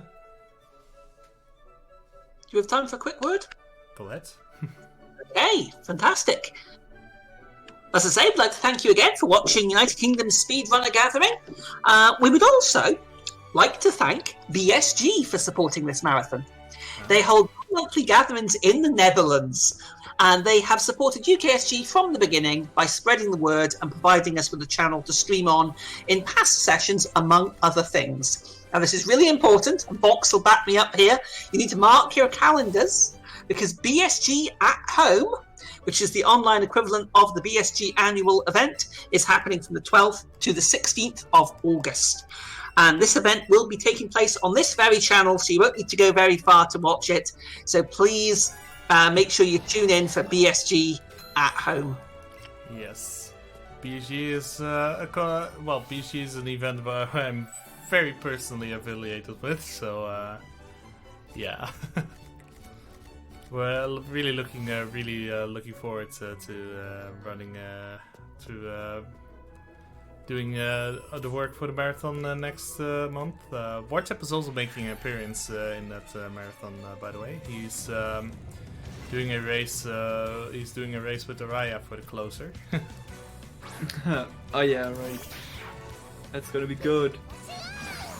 It is definitely gonna be good, even though the game has gotten a little bit slower, which is a bit unfortunate. But that's the story for later. Yeah, no, I can only agree with that. I attended my first BSG event last summer, and it was absolutely fantastic. Probably my favourite event of the year. So yeah, everybody should definitely support BSG, UKSG, and ESA. Let's see.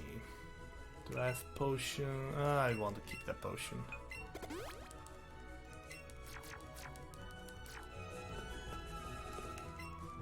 I seem to be a bit cautious by using a super potion there, but I forgot to flick the poster. Good job, me.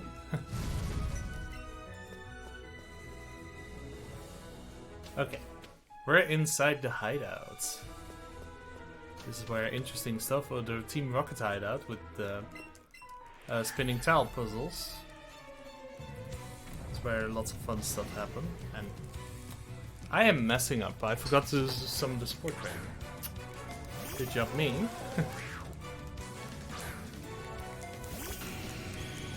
And well, these hideouts we also use the support trainer mechanic several times to good effect. Let's see. Okay, hypnosis missed. That's a good thing. Let's see. I don't actually. No, wait. I got thrown off because I already healed Pikachu. I should wait for healing. Okay.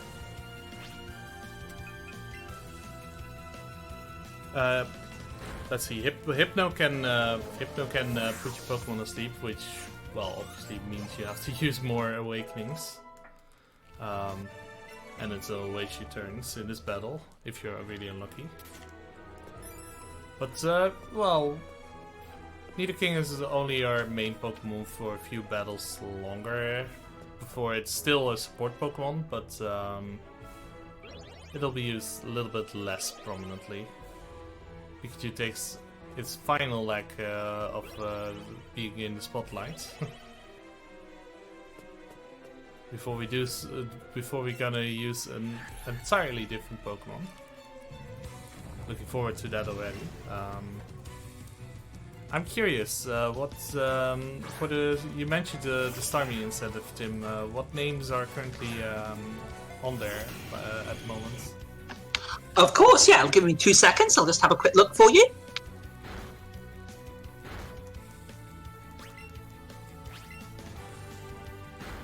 Okay, we have 2 names currently on the Starmie incentive.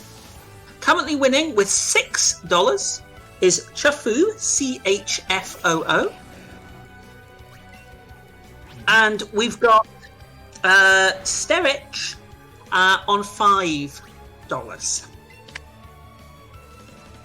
So we've only got the 2 names at the moment, so you don't have a huge amount much longer to get your bids in for that if you want to see your name on the Starmie.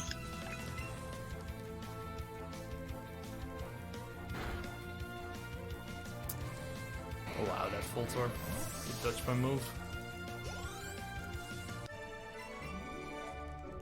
I get an even better, even worse opinion on. I have an even worse opinion on.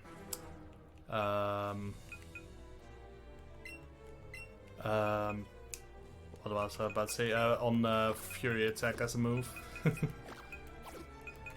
not even 100% accurate. Let's see. Now I switched Pikachu back to slot 1 because it'll be our main Pokemon for a while. You may have also noticed I put Jigglypuff into my party on the 2nd slot. Jigglypuff will be used as a as a bit of a Thunder Rod. I'd like to say. So it redirects the attacks. It's gonna be used to redirect the attacks of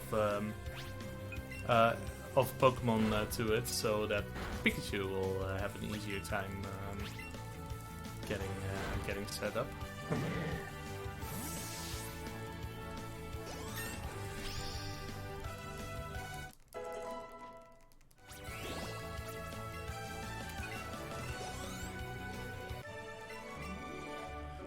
Okay.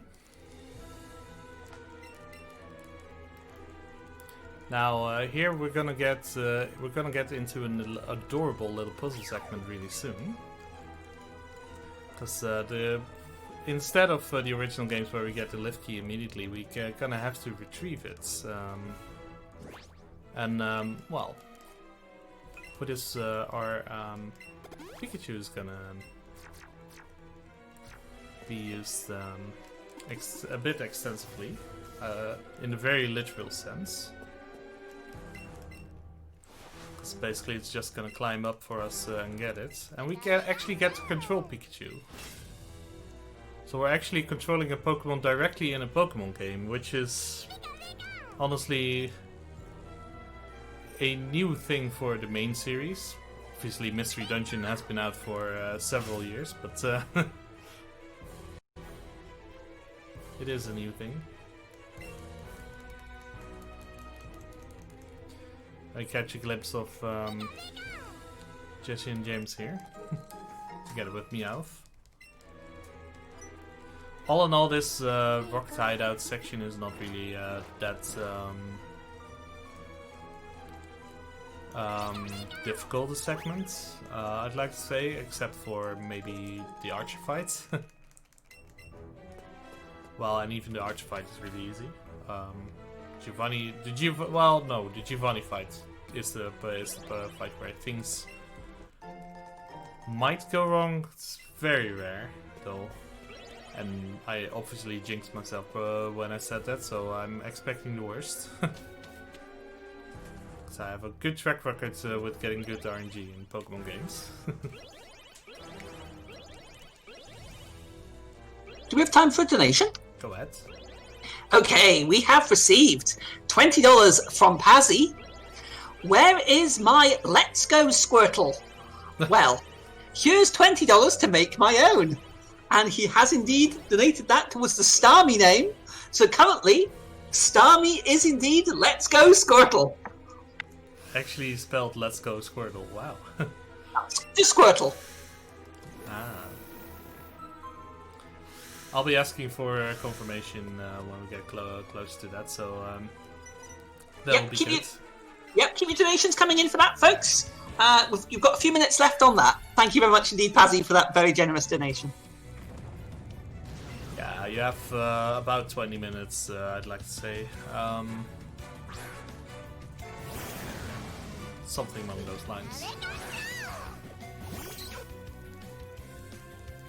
Now, the fact that my Pikachu is a little bit underleveled, this is going to be a bit of an exciting fight, I think. We'll see how Pikachu holds up.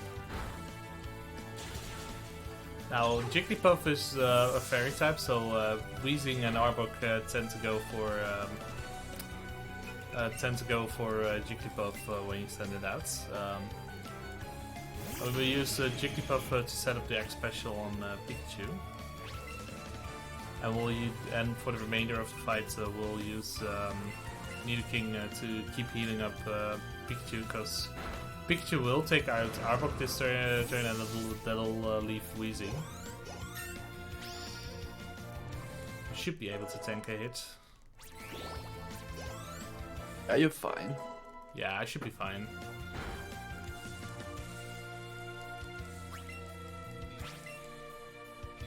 But yeah, as you can see in this part of the game, they are pretty over level. Like, they are level 32, while you are usually only level 28 here. Or level 27 in this case, which is fine. But yeah, you kinda struggle here. And when we used to play this game with only one controller, it would be even more awful, because experience was less on your main because, well, you get more experience with 2 controllers. And the fights would be also much harder, especially the next one would be a nightmare for especially Pikachu. Yeah, the next fight is is definitely a nightmare. Let's see, and that's also why we're gonna definitely using the support trainer on the next fight, because we need we want to be able to get the Pokemon, especially as first Pokemon we want to get down as soon as we can. Because Weezing is, in my opinion, definitely the most dangerous of the two. Because the second Pokemon is Golbat, and Golbat you have a type advantage against.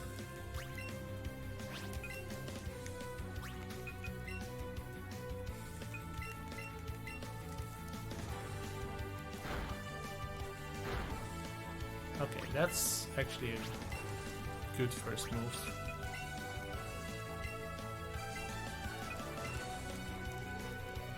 Honestly, it's rare for Weezing to go for Flamethrower, actually. Don't see that often. Yeah, it's right. I don't even remember. Does it usually attack Pikachu? It tends to attack Pikachu, yeah. Yeah, makes sense. I want Helping Hand, actually. Because Thunderbolt is a bit of a range on Golbat, but with Helping Hand it's definitely not a range, I think. So it's a nice boost. And also a good Archer fight, by the way. I've had it happen that Archer's Weezing went for Pikachu and actually crit it, and if it crits on Pikachu, it usually kills. So that fight can go quite poorly. Giovanni is a lot easier, because Giovanni starts with Persian and you can do a lot of setup on Persian already. In fact, the entire first turn is setup. We'll be using 3 X-attacks in total in this fight.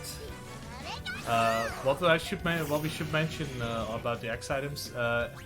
It's Gen 7, so the X items actually raise your stats by 2 stages instead of 1 stage prior to Gen 7. And that's really nice, because especially in this game, they're relatively cheap. It's relatively cheap to buy X items, so. You can stack up on the X items and do a ton of damage. Really helpful. Yeah, we're coming up on defeating Giovanni, and looks like my Pikachu is doing its job fine. King did a great job as well. With that, we're done with the Rocket Hideout.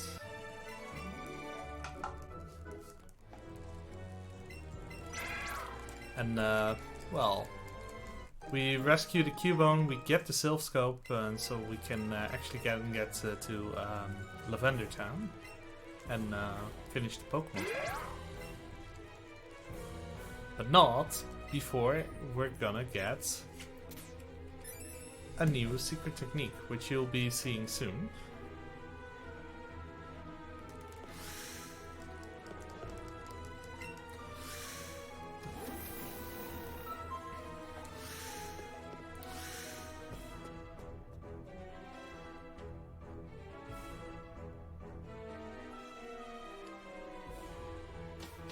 Now, if I'm still 1 Pokemon short for my catching routes. However, being 1 Pokemon short is not the worst part, because I can pick up an extra Moonstone and solve it that way.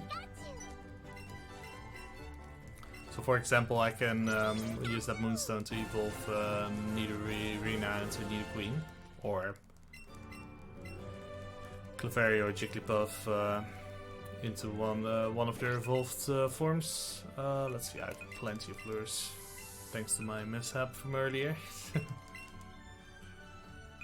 I have 9 lures, which is way more than I ever should have at this point, I should add. Usually I'm at 7 or 6. Can probably skip the super low then. I could. Although the super lure is handy because it's, well, you can apply it a bit quicker and it lasts a long time.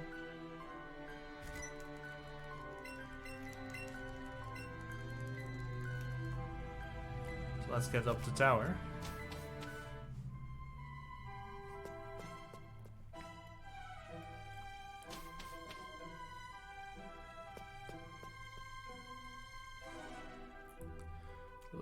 Running past the backup X attack for my Eevee routes. It has happened on accident. It has happened that I accidentally used the wrong X items a few times in the Eevee routes, and usually that's usually it's an I accidentally use an X attack where I shouldn't. So that item there I know is an X attack. So I tend to pick it up as a backup, and I barely dodged that trainer, by the way. Because I messed up the movement. If you notice cycles on that floor, the previous floor, you can easily dodge that trainer. That's a bit quicker to do it that way.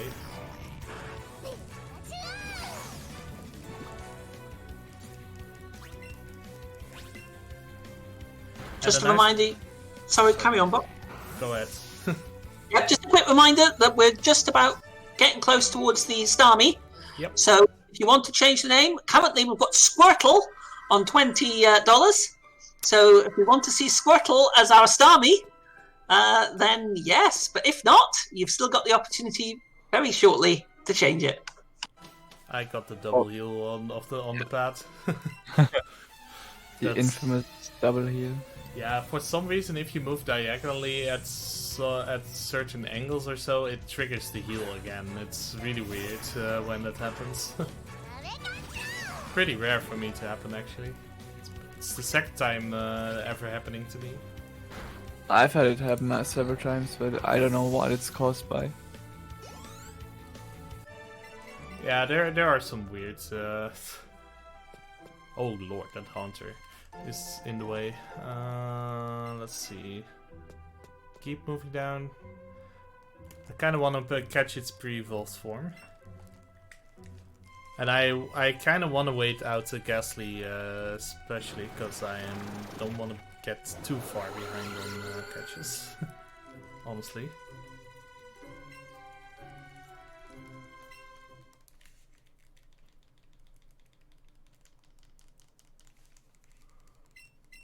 Actually, after I caught a Ghastly, I have to check my Pokemon in my party anyway. Of course I get another Haunter. There we go. Now Ghastly is a really annoying Pokemon to catch. Does really erratic movements if you're unlucky.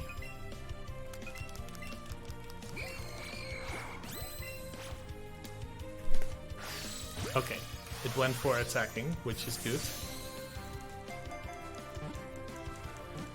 Because it gives me a higher chance to catch things.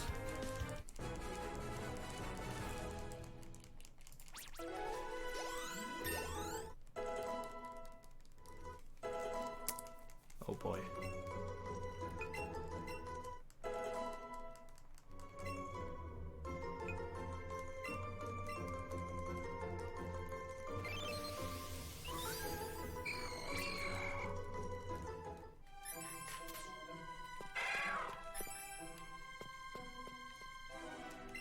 Okay, got the rare candy, we're good to go.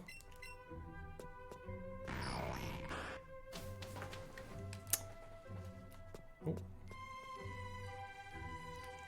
Now for Jesse and James fight here, we do the same thing as we did in the Rocket hideouts. So we'll use Jigglypuff to lure its attacks in. And then we're gonna go for We're gonna send out Nidoking.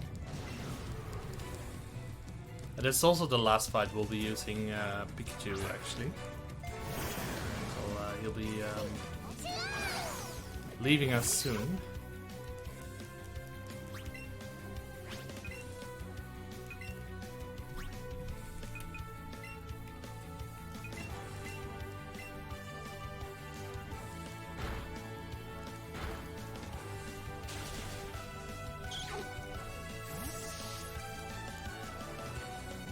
Oh, nice. Pikachu healed poison. Oh yeah, that's also a thing. Once Pokemon get enough affection for you, they start to look around at you, which also means that with every super effective move you do, you waste an additional second, I'd like to say. Not sure how much exactly.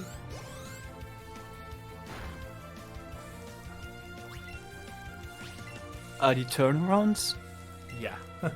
Oh, the turnarounds, like it's like 2 seconds, I think. Yeah, it's pretty slow. And that's a little bit where Eevee loses a little bit of time too, is because it keeps using super effective moves, so it is losing times toward the mid game, or its own late game, rather. Mm-hmm. Yeah, I'm not even gonna bother healing Pikachu, by the way. Sorry. Yeah, you don't use it anymore, so it's fine not healing. It's actually faster not healing.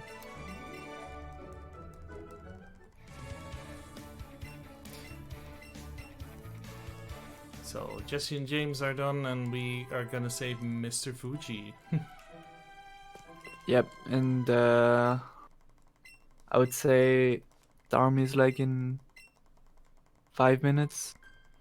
A little bit more. Yeah, depends on how lucky you get. Within 10 minutes, I'd like to say. Okay, so 10-minute warning on Starmie then, folks. If you'd like to get your donations in for the Starmie name. Okay. Let's see. I want to remove these. I do want to add you to the party, and that should be all. Oh, don't open the Pokédex. Don't. Okay, at the very least my tracking is correct. I know now. Opening the Pokédex in this game is especially slow because the Pokédex has an opening animation, a very fancy opening animation. I already talked to the... oh, wait, don't accidentally cancel that. I already thought to the lady in the Pokemon Center what she does. Daily, you can pay her 10,000 Pokédollars, and then she basically all the Pokemon you encounter have a certain nature if you select the right options. And I set it up so that it'll give us modest natures, because that's the nature we want on our Starmie. Really good nature.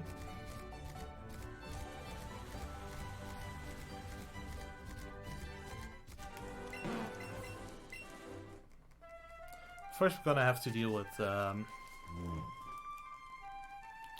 Snorlax.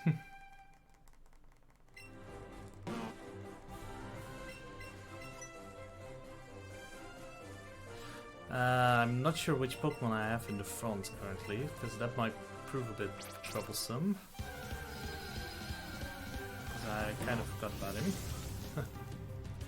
Because otherwise I would have put Ghastly in the front, because Ghastly can easily run away from Snorlax.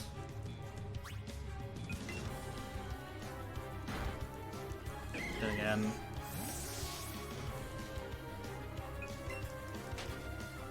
watch him dying.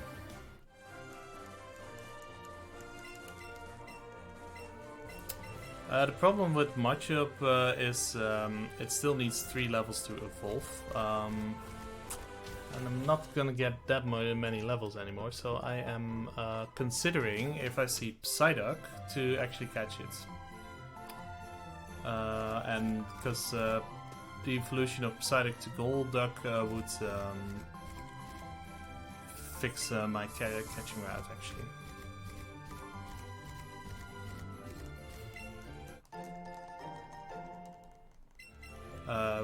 Now, wait, would it?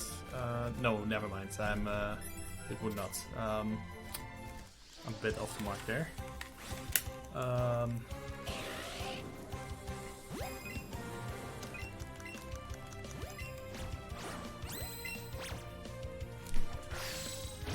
Okay, Ponyta.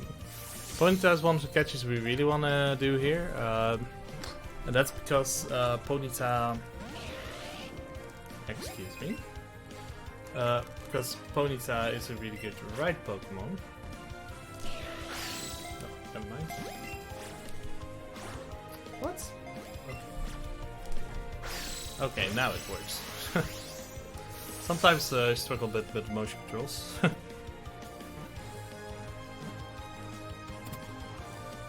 I'm ever so slightly rusty, and I de-rusted a lot last week. So let's hope I'll be doing a good enough job of showing off the game here.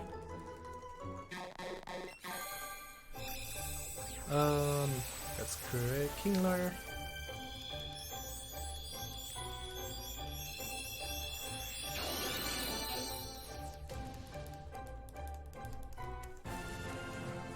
Might have to improvise a little bit with my route.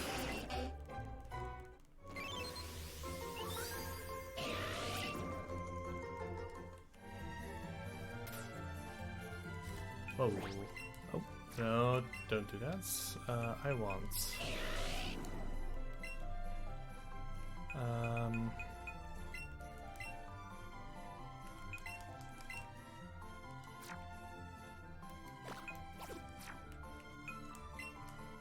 let's see, I want... Rapidash. A Rapidash is really fast.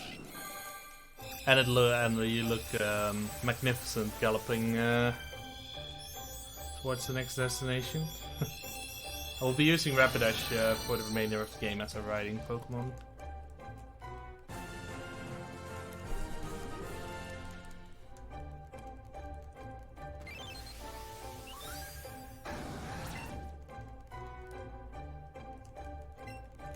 What I also want to catch on this route is actually a Doduo, so I can evolve it into a Dodrio.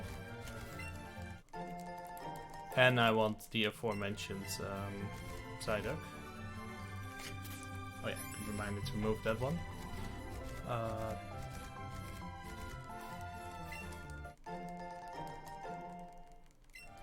Now Doduo is definitely an obligatory capture. Let's see.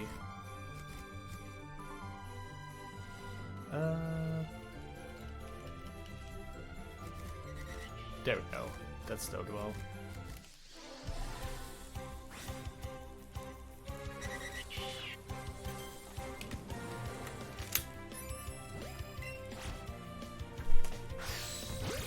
Okay.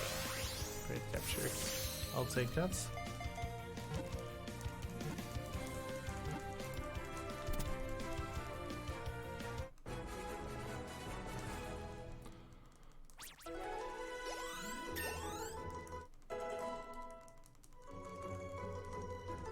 Now I also, like I mentioned, I also will kind of want to get Psyduck, so I can evolve it into Golduck. What might also be a good idea is to actually get Pidgeot, because it'll evolve into Pidgeotto, because it evolves into Pidgeot in one level.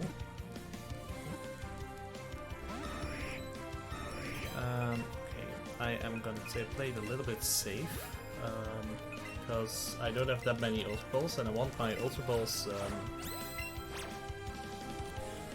for Staryu.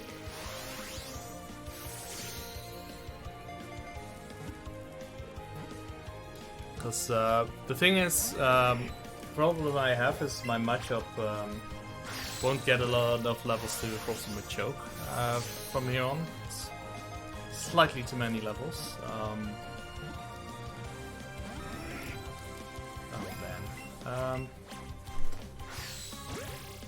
Pidgeotto is not cooperating today. Oh well, I'm gonna leave this be. I do need Psyduck though. Psyduck is a good backup, and it's usually not that uncommon to encounter one. Come on, one more.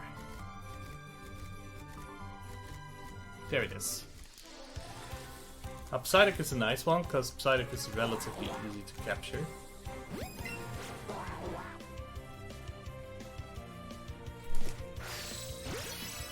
And Psyduck would solve my issues. Yeah, Psyduck fixes my capture routes actually. So it's cost me a little bit of time, but it's worth it, I'd say. Sometimes this can happen, that you don't get the right encounters on your way and you have to massively improvise. There's not much you can do about that because, well, encounter RNG is we can't really manipulate it too much. I mean, Psyduck is not too bad either. Yeah, it evolves in one level. Exactly. Pidgeotto, if you can catch it quickly, is also a somewhat okay backup. But I was a bit unlucky. If I wouldn't have found a Pidgey up until now, I would have caught a Pidgey there if I encountered it, because that Pidgey you can level up 2 times and you have Pidgeot. So that's not really too bad of a catch. Also, Tim, as a heads up to you, I'll be closing off the Star Army incentive right now. Okay. Because we'll be upon it pretty soon, and I know you need some time to refresh the tracker. Okay, yep, we will close Starmie just now then, okay? And I'll do the final refresh and we can get the name. Yeah.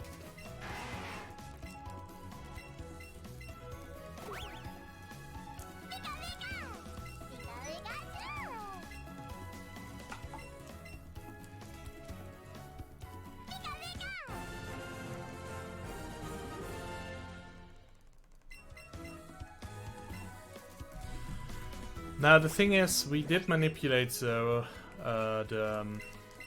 nature of our. We did manipulate the nature of the Pokemon we encounter, but we can't manipulate its exact stats we encounter. We do have a way of telling. Well, we do have a bit of a way to guess how good a Starmie is going to be, because it shows a thing on the top called CP. So that's what we'll be on the lookout for. That's Magikarp.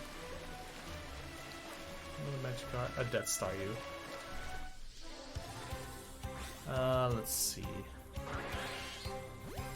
1065. That's decent, I guess.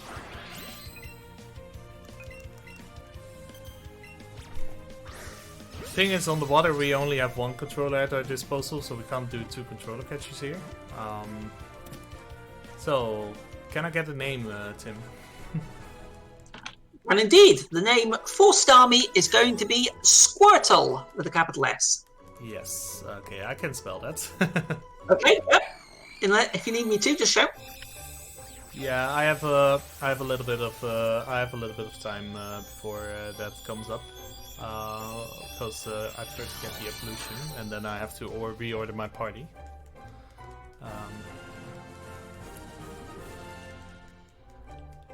Also, conveniently, we have access to the Waterstone exactly where we're catching Staryu. Yeah, that's really nice as well.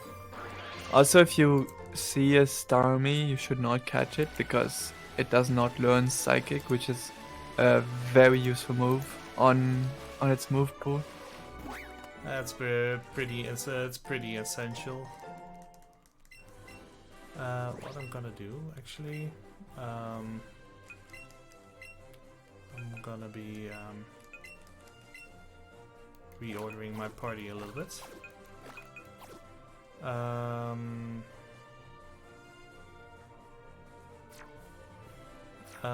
Let's see. I wanna change name. Might as well do it right now. Like this, if I remember correctly. Otherwise, I can change it pretty quickly.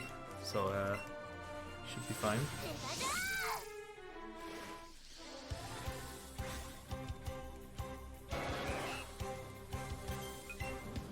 Tentacle can be a bit of an annoying catch to make.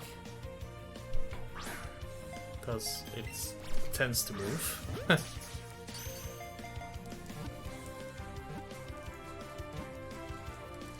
Okay, but I got it. Let's see, tentacle, there it is.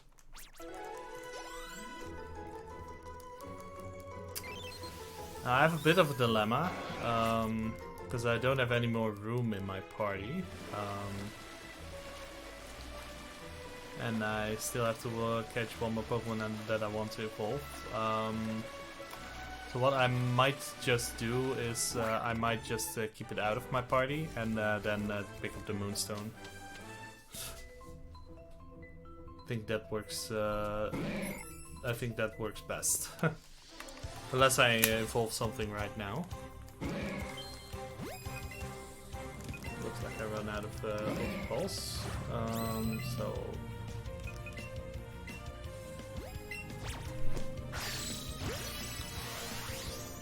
that's fine.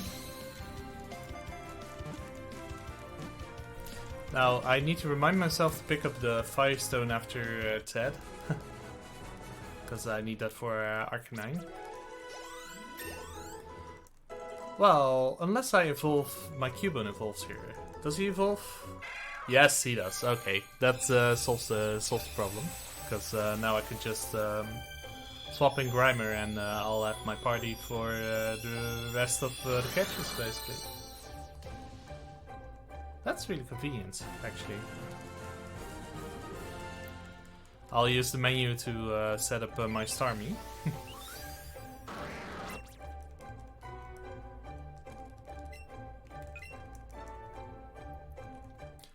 So now, depending on the stats, we do different things on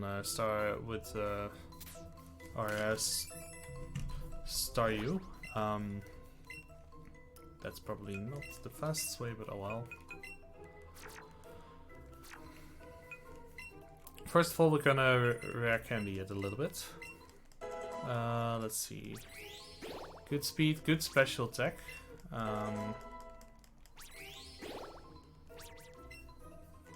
We want Hydro Pump. Hydro Pump will be used in a few cases. It's not really it's a necessary evil because Hydro Pump is not 100% accurate, which well makes it a bit risky to say the least. But it's not the worst.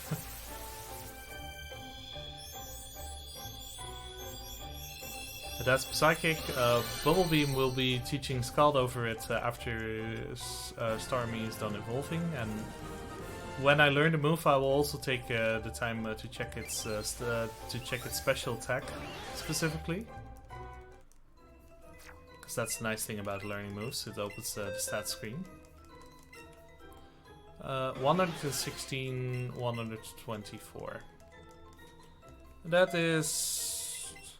So it's not fast. It's faster than Ninetales, but slower than Blaine's Rapidash, actually. No, you had really good speed. Oh, sorry, 124. I Yeah. confused it with the special attack. Yeah, it's no, never mind. It's faster than all of Blaine's Pokemon. Yeah, I would not like. This is probably one of the fastest Starmies I've ever seen. Yeah, I've had one yesterday, which basically you can skip. Basically, there's a range somewhere in the notes where you want a very unlikely range of about 154 speeds, and my Starmie had 151 or so, so that one was fast as well. But this one is really fast, definitely. So here we'll make use of a bit of an. Oh god. That's unfair, Eradicate. Because now it's gonna spawn my trainer. Okay, never mind, still made it.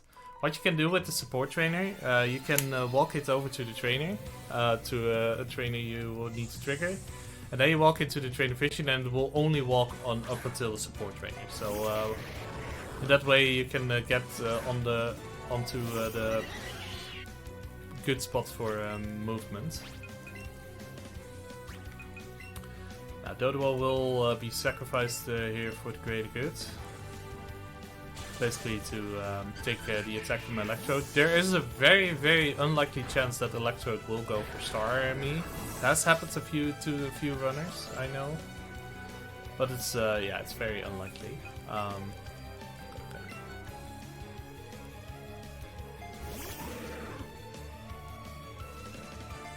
And unless you get paralyzed, and then fully paralyzed is not even really a bad thing.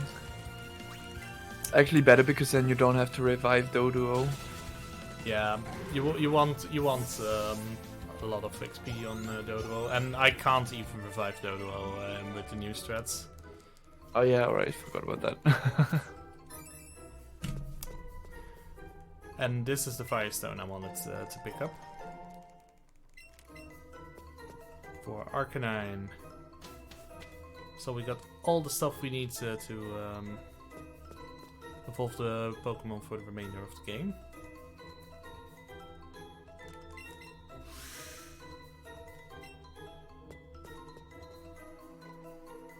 Okay, that Burglar turned the right way. That Burglar is a bit random in what he turns to. I noticed, or at least I haven't found a good pattern. I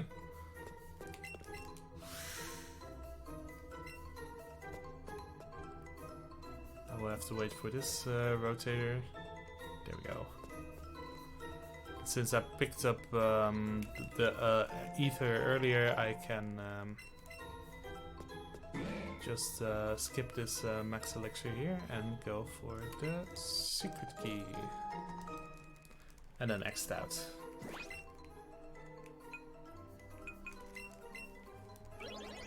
And get ready for Blaine's Gym. Blaine's Gym is, well, it's fun, I'd like to say. Don't know what your opinion on it is, Wartep. Yeah, it's pretty funny because they tend to do that with fire gyms and stuff, having it be a bit funny.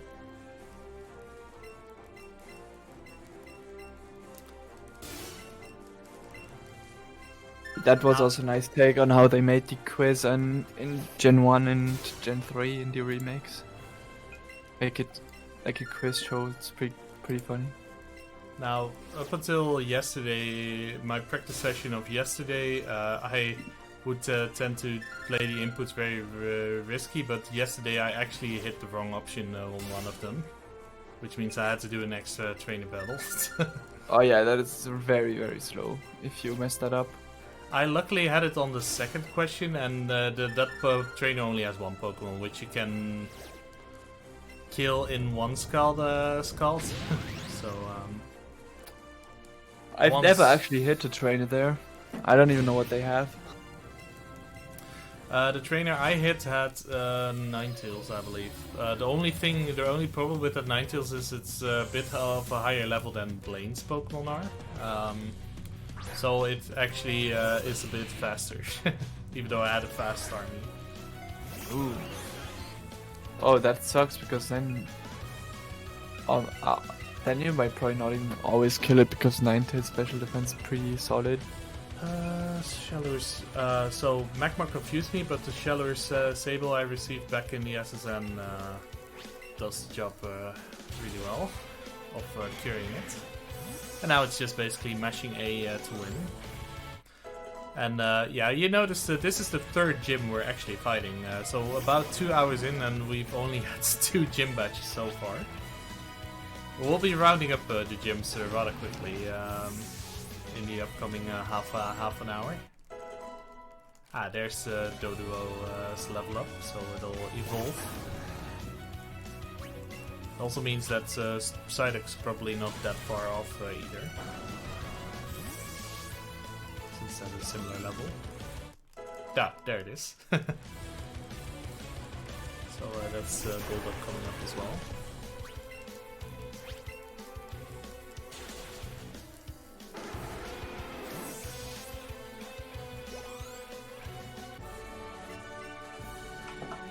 Okay. Now I need Dodrio in a few battles from now, because Dodrio is a really good double battle partner for 2 specific fights. I'd like to say. Well, for the first one he's definitely useful. For the second one, well, it's convenient to have him there still.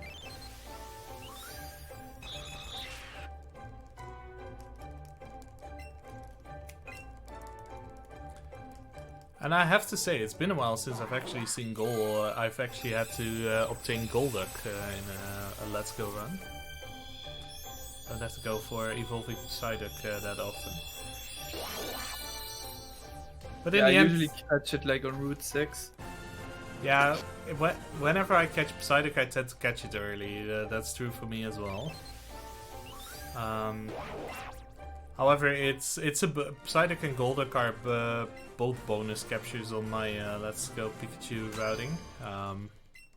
I only catch them when I absolutely need it to, and in this case they really nicely fixed my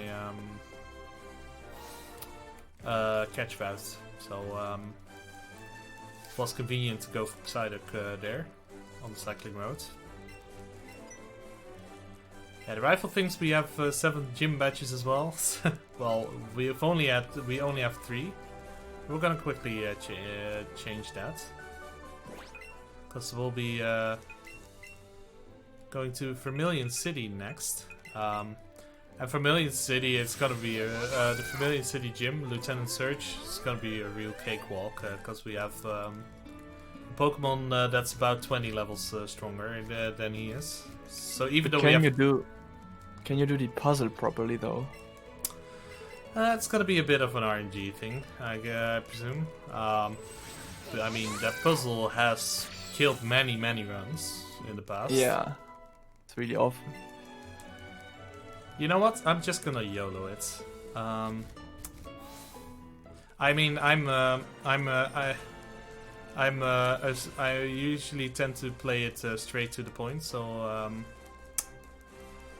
and more of a top-down approach. So I think I'm gonna take the center line from the top. So let's try. Oh hey, that's correct. Nice. The second one. Crash you. Oh, the second one was correct as well. Wow, what that's are the really odds? good. That's really good RNG, except that those positions are actually a bit fixed in this game. But you know, it's cool. It's convenient, not having to worry about the trash can puzzles.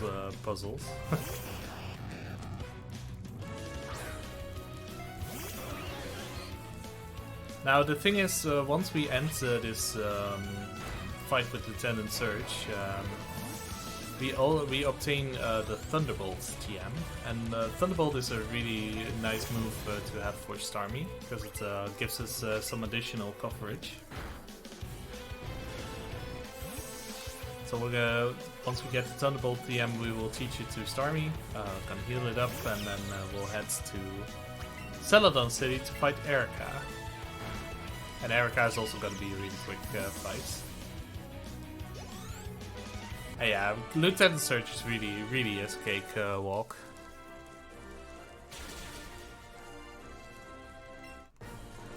That's why we delay him. You don't need the gym badges in this game to get the secret techniques, and you don't need the gym badges also don't block any progress. So that's the reason why we basically rush all the way to the point where we can get a strong main Pokemon, and at that point we just prepare the main Pokemon and sweep the gyms.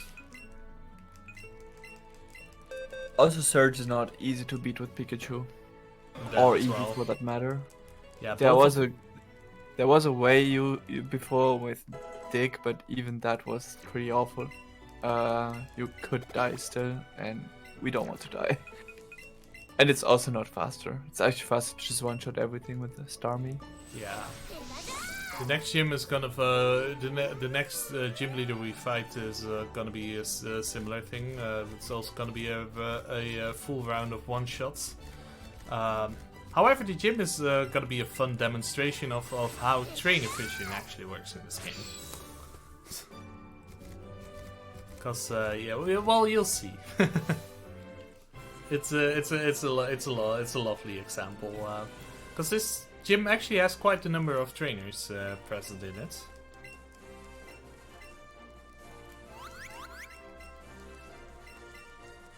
But the thing is, I did briefly touch upon it before.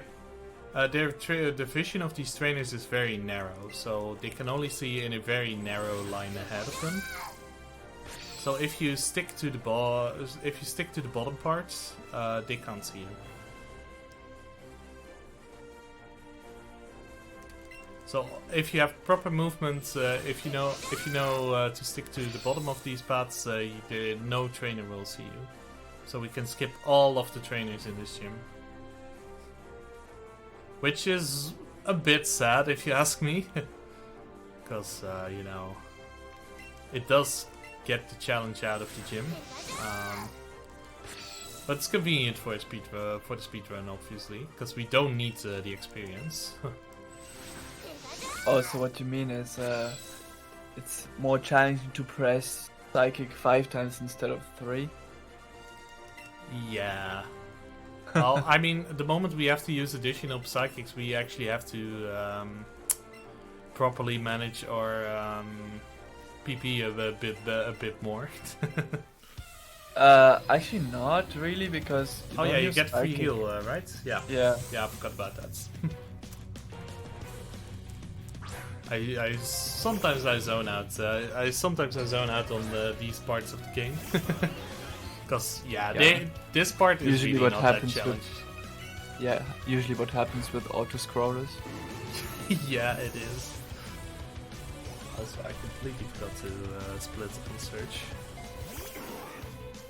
Blitz and marathons. Monko. Yeah, I mean, I'm not nowhere close near PB pace, I should add. I am on pace for estimates still, so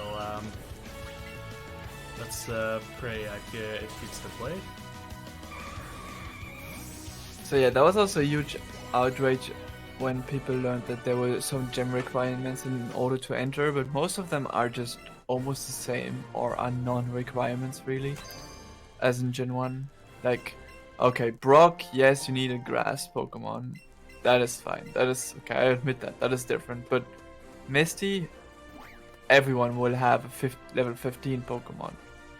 For Surge, you have to cut the tree. For Erica, you just have to have just a cute Pokemon, and I think any every Pokemon yeah. will work in Erica's gym, by the way.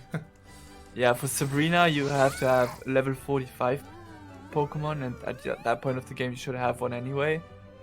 And for Surge, Secret Key, yeah, and for Koga, Koga is the one that most of the people had troubles with, and that's understandable, depending on your playstyle.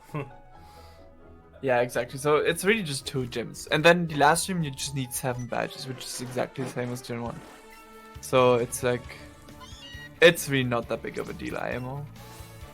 Yeah, and especially since you get way more experience from catches in this game compared to battles, it's you want to catch a lot of Pokemon anyway. So most of it is, due to the way the game's designed, a non-issue, if you ask me.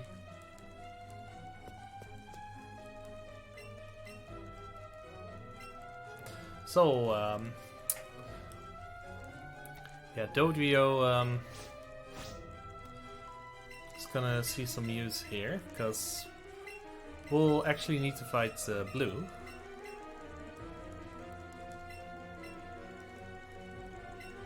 For some reason I'm doubting that I put Dodio in the right slot, but it should be in the right slot, right? Gonna do a safety check. Yeah, it is. Okay, good. Here we make use of the support trainer mechanic, because the thing is, Blue sends out 2 Pokemon, his first being an Executor. Now, Starmie can't really deal with Executor very well. However, Dodio can. Dodio is a flying type Pokemon, and we can boost it with a single X attack, and it will do a nice job of dealing with Executor. In fact, if even Doduo can one-shot it if it has good stats, from what I remember. That's happened to me once, at the very least. Yeah, the second Pokemon is Charizard, and Charizard is really up Starmie's alley, so at that point you just boost Starmie, and you can, Charizard is down for the count. Same as is Blue. So yeah, this fight is the main reason we want Doduo.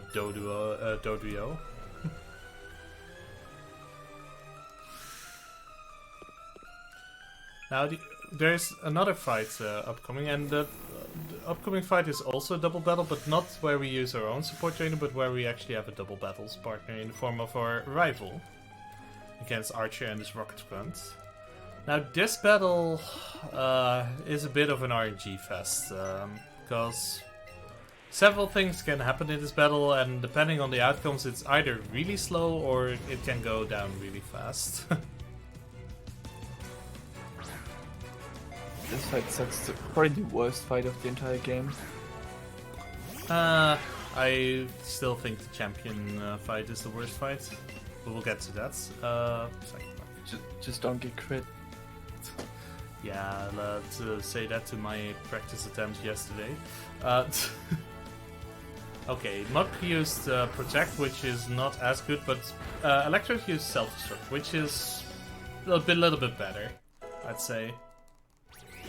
I usually don't mind Electrode using Self-Destruct.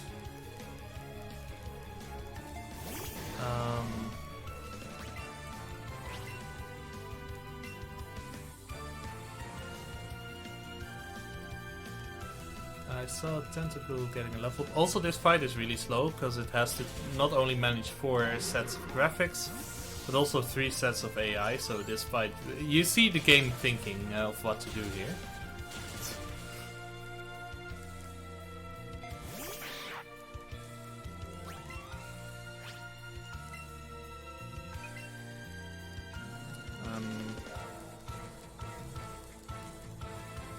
Yeah, I already inputted everything, so all I need to do is just wait for the game to figure it out. Now this is good. Bone Rush on the Eradicate, because if I'm lucky, and that's gonna depend what will happen here. Now please Marrowware, please Cubone, be smart. Yes! Okay, good. 2 bone ranks on Eradicate, so Cubone actually kills Eradicate. That's relative, that's not as bad, actually. It could have gotten a lot worse, honestly. Because what can also happen, Electrodes in the first turn could also attack Starmie with Thunderbolt, and then you have to heal, out-heal him. Or at least heal him once, and that wastes time. But this fight went relatively okay. And we get a free heal afterwards, so we're all set up for the rest of Silph.Co.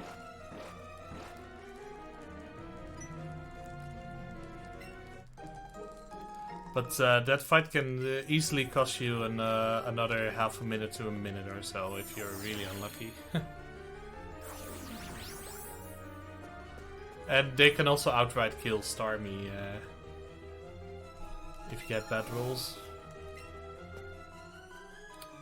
Tend to wait for that scientist to turn. I believe was it you that mentioned that scientist on that floor doesn't really have a fixed cycle? It does have a fixed cycle. Okay, then it was somebody else. Like, I don't know exactly when it starts, but usually you can just pass him without waiting.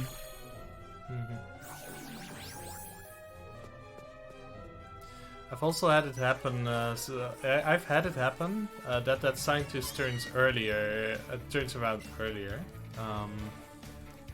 when you walk on the top part.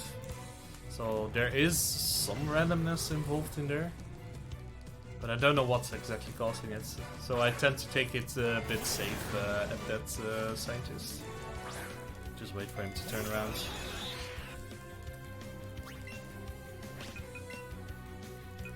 Now Jesse and James, the final fight against them. This time we're armed with our magnificent Squirtle. And yeah, well, especially we have a psychic type Pokemon with psychic move. That's yeah, the Starmie, or I should say Squirtle, sweeps the floor with Jesse and James.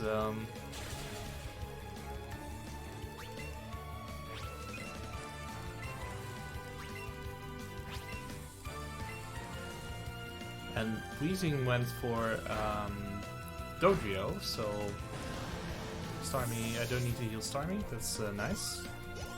And also I saw that my Grimer got a level up, so that means that this is the last evolution. So we're at... sorry, that's not true, that's not the last evolution, I forgot about Arcanine. Still need to evolve Growlithe. Once I evolve Growlithe, and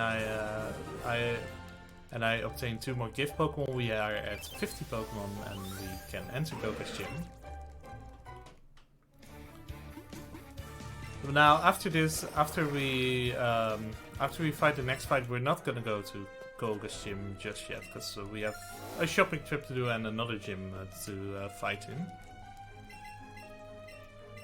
First, we gotta deal with Giovanni, and now Giovanni is a really straightforward fight. We set up one X item and then it's basically spamming Scald.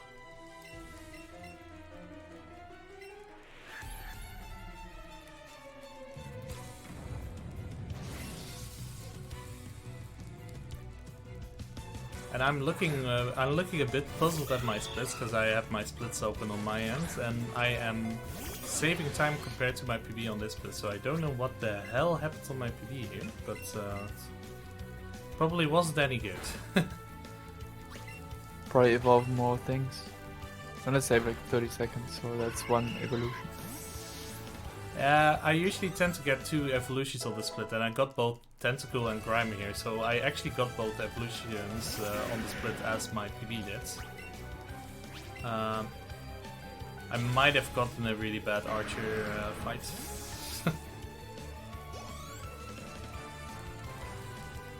Keeps me wondering at times. But all is good, because Giovanni is down. And we eject Team Rocket out of Silph.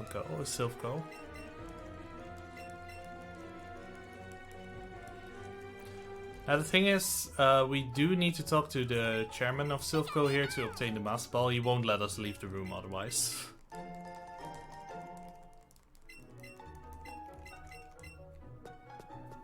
Do we have time for a quick word? Go ahead. Excellent, okie dokie.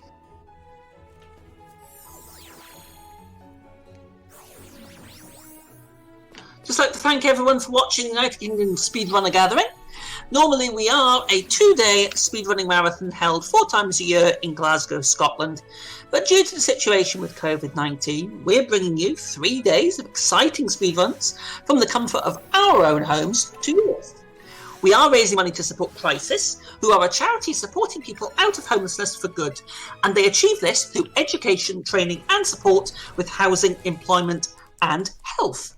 100% of your donations will be supporting Crisis, and We have currently raised $2,547 towards that cause. So please, folks, we've still got a little while left in this run. We've got 2 runs coming up as well, just to mention.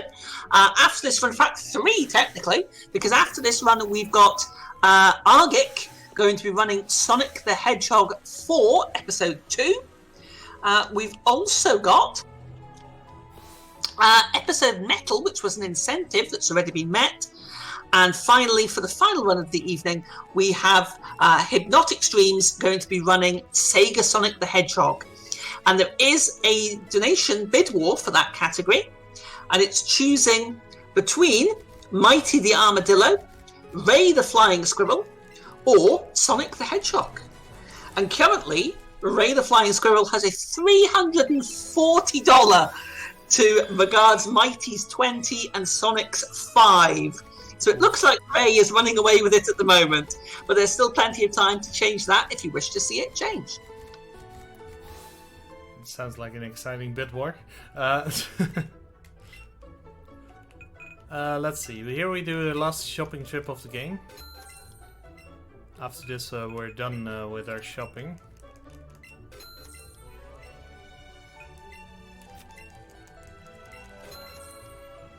Let's see. Special defense, X special attacks. Yeah, we mostly buy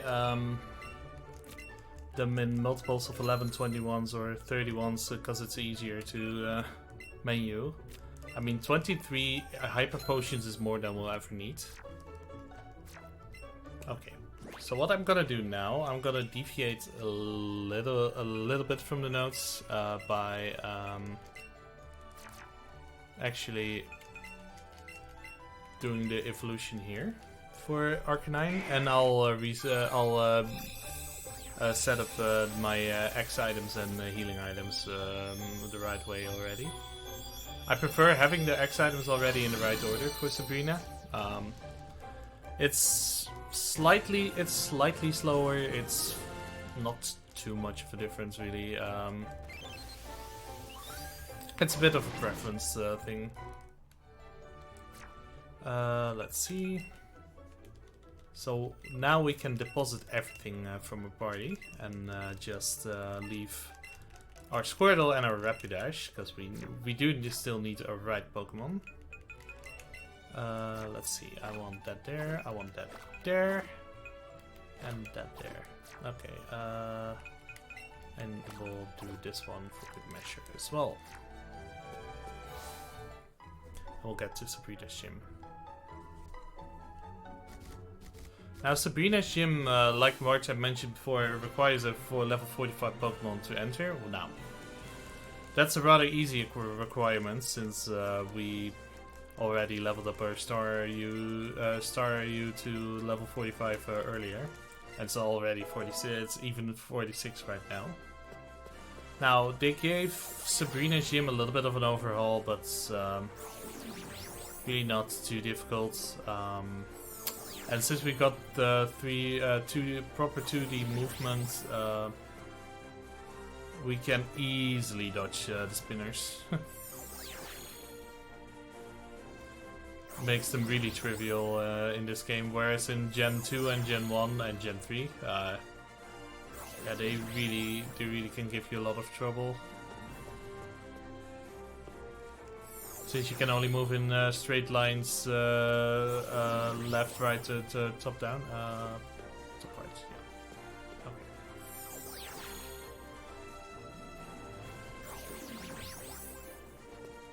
Okay. Now this spinner here, I was a bit slow on the cycle, but I know she only moves in 2 directions, so relatively easy to dodge. So that brings us to Sabrina. Now, Sabrina has a very rare chance to be a really fast fight. But that's really rare. I've not seen it happen, personally. Have you, Vortep? Not me, but I've seen it once on someone else. That's Yeah, the it. reason it's decided by what this Mr. Mime is gonna do. If it uses what moves it uses. Now, light screen on the first turn is very likely, and that light screen lasts for 5 turns. So we're just gonna we want light screen to wear off before we take on her next Pokemon, because her next Pokemon is an Alakazam. This should be fine. And luckily we used 3 X items, so and Miss Mime takes 2 turns, so light screen has worn off, and we can do the full damage to the rest of the team. Now the Mr. Mime part can technically go wrong if it crits, but it's yeah, we don't think about that too much. Honestly, kind of don't want to think about that too much.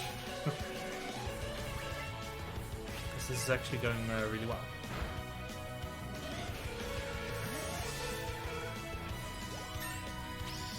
Let's see, we level up. 122, 132. Oh, sorry, that was loud. I did already do a good bit of menuing on the previous splits. Normally you would do that right now as you leave the gym and fly away.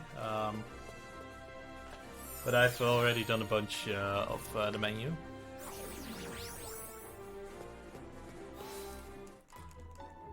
With the new notes, so we don't have to do as much. So what we have to do is we have to heal Starmie, and we're gonna rare candy it.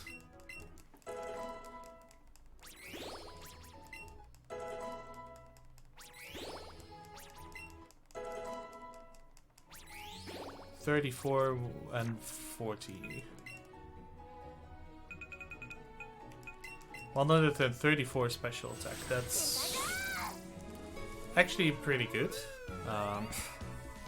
It sounds like a really decent Starmie to me. So that also means I can go for different moves on Koga. Because depending on your special attack on Starmie, you would either have to go for Psychic if you have low special attack, because that's stab, same type of attack bonus. Or if you have high enough special attack like we do, you can actually go for Scald. And the reason I kind of want to go for Scald is because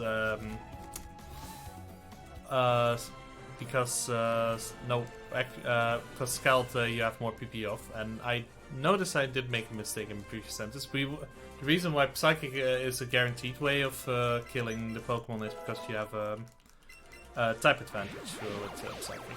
Against Voice type. Sorry. I had to correct that. Now, it turns out that the guy stopping you from entering the gym is actually Koga in disguise in this case.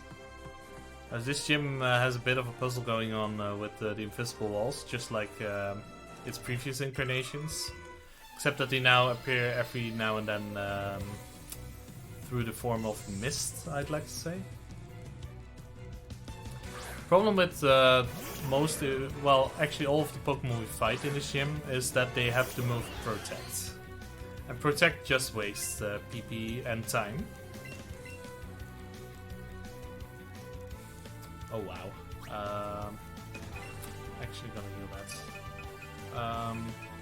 Actually I'm gonna use Antidote for that. Oh no. Did it seriously? Okay, I hit through the minimize. Minimize is definitely not something you want to see either, because you don't want to deal with missing moves. And yeah, the Beedrill went for Protect. Bit unfortunate. Yeah. All of Mug's moves are really bad, because he can minimize, can protect, can toxic use, and then he can protect you, so you always have to heal the poison. It also has Moonblast, I believe. Yeah, and Moonblast is 30% to drop your special attack, so all pretty nice moves. Okay, we dodged all of the remaining trainers in the gym, then we immediately head for Koga. Now, all of Koga's Pokemon know Protect. So, yeah. Koga, I'll tend to describe Koga as as a really bad loser, because he can't win against us. Or at least, he's not very likely to win against us. But he can only delay us, which is what he tends to do. I'd almost say that's behavior is pretty toxic. Got him. He went for Explosion. Oh, nice. That is actually the fastest fight you can get.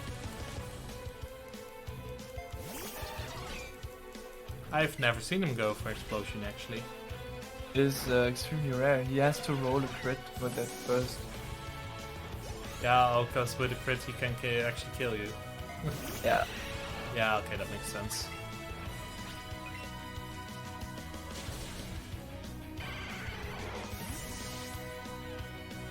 Oh wow, is that gonna be protectless? Okay, Don't say it, don't say it. For crying out loud, don't say it, because I have a protectless Koga, wow. Crazy. No protects. Well, this run is now invalid. Nobody's gonna believe me. Nice. That's really good. I've never had that happen before, actually. I think. Well, okay. I did still get the protect from Beedrill, but I always get the protect from Beedrill for some reason. You had to heal poison, so yeah. Probably still slow on average. So now we get our last secret technique. The pushy push, or as it actually named, strong push. It even says so in my notes that the pushy push, but then again I copied mine from WhatsApp. Yeah, someone ban that guy. So let's we're gonna set up a few things. We're gonna set up the max repels because, well, we don't need to catch any more stuff from here on out. I was looking for the elixir. I do have the ether, yes. And whoa, that's one name you put too many. We're gonna fly to Viridian City. Cause yeah, we are on the road to Viridian City.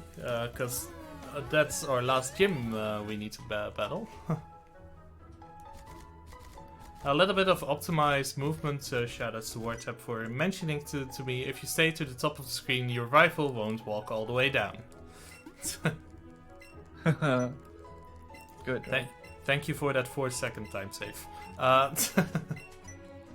was not aware of that until you mentioned it to me. I have a lot of those tricks. It's really cool. It's really cool if you realize what kind of time saves are present in there.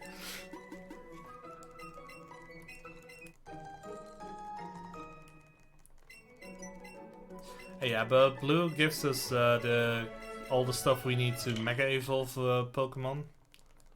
Well, at the very least, the original Kanto starters. That is. We will only encounter Mega Evolution in this game exactly once. In this one. And it is on the last fight. And boy, that Pokemon is also a royal nuisance to us. Because it uses moves that are likely to crit. No, it doesn't. Air Slash is not high crit rate. Or was that air? The other air move. Air Cutter. Oh, that's one. Yeah. No, Air Slash is even can even miss. True. Air Slashes can miss. I've seen that happen. Well, the reason I probably think it's high critical hit rate is because I tend to get a lot of critical hits in that fight. And give it a lot of turns to crit you, to be fair. Yeah, that is also true.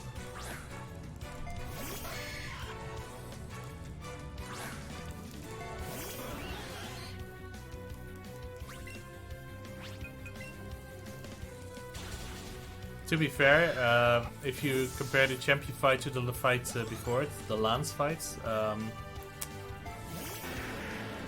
I've died on the champion fight quite a number of times. I've only died on the Lance fight exactly once, and you have the same. You have roughly the same setup time, if not a longer setup time on Lance actually. Yeah. I forgot to check something. You 35. don't have enough. Yeah, I am gonna play it safe actually.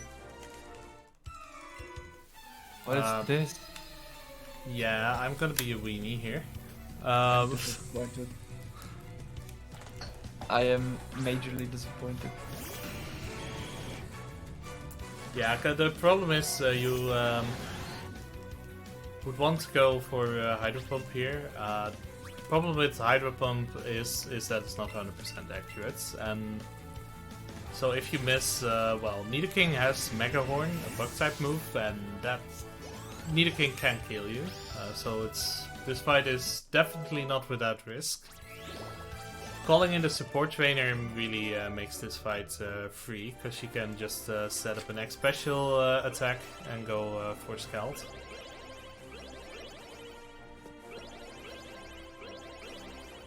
No, but the real dangerous fight to me in this gym, and that's why I tend to save for it, is actually the Giovanni fight.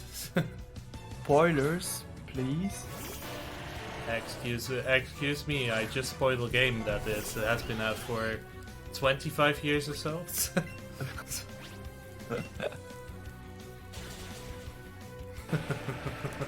Yeah, no, you're correct in that sense. It's a bit of a spoiler.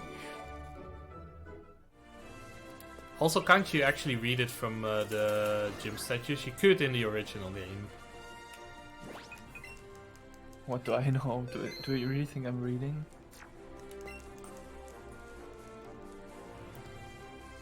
Fun fact: in the original game, the advising guy in the front mentions that he don't know who the gym leader is, even though it's listed on the statue next to him,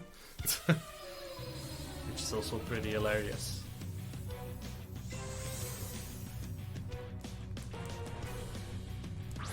Now, Giovanni is a bit of a dangerous fight because you have to set up on Ductrio. And Ductrio... Well, Ductrio has Earthquake and does a ton of damage, as you can see. Wow, crit it. Luckily, I set up the... And the problem is, I set up the X defense to mitigate to try and mitigate the damage of Earthquake. The problem is... I can't. The moment the Ductrio crits, it negates the stat increases of defense. So, yeah. I just have to pray once I've taken damage that Ductrio doesn't crit me. Because from full health I can actually survive the critical hits, as you just seen. That was a bit close for comfort, I should add. But I'm still in a good range for the next fight, actually. Yeah, once you have set up on Ductrio, this fight is really free. And my stats, this timing I run, I have here, it has really good stats, so I'm not complaining actually.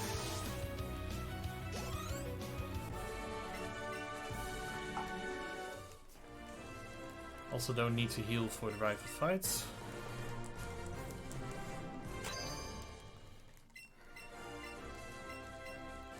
Shoutouts to the rival fight coming up where Wartap has learned me a lesson of why why X-Speeds pre-Gen 8 actually suck. Yeah, they X-Speed boost only gets applied on the turn after it's used. So if you use an X-Speed, you will not actually outspeed something on that turn. I learned a harsh lesson that day. It is kind of weird given that other things will actually, like other speed modifiers will actually get affected on that turn. Like for example, if you get in a 4-way battle an unburden trigger, it will actually happen before the turn is over. Kinda weird.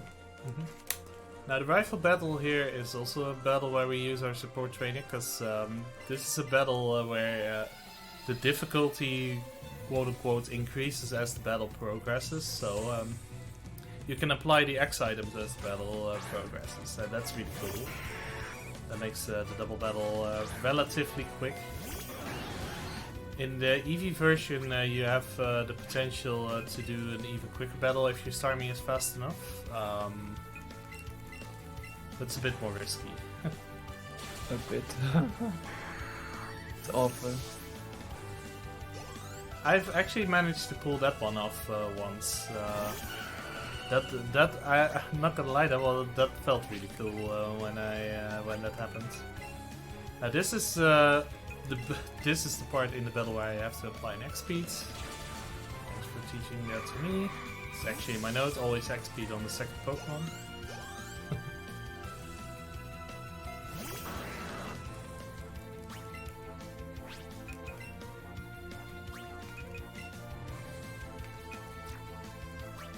Hello. Accidentally touched the B button there.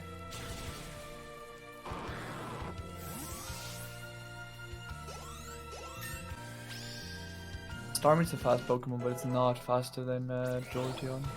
Yeah. What I am gonna do on this last turn is actually gonna set up a heal with the Rapidash. I have enough X items set up on it, so that sets me up for the next fight. Saves me a heal out of battle.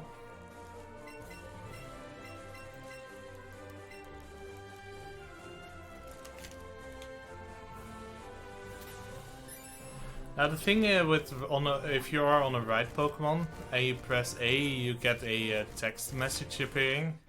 So in this upcoming segment I have to be really careful not to overmash. Because that text animation from your right Pokemon is slow. Just go by foot, to be honest. Nah, I know how long I have to mash. Also, the most problematic part with the Rapidash is when you're actually close to the water to surf. It can happen that you appear actually right at the edge, but you're not at the edge. So you mash A to try and get on the surfboard, but you get the right Pokemon animation. That's the most infuriating out of them.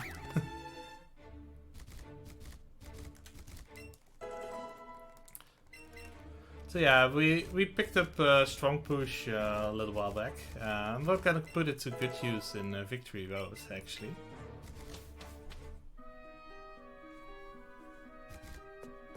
Because we'll be doing boulder puzzles. Sad that you only need them for the last part of the game.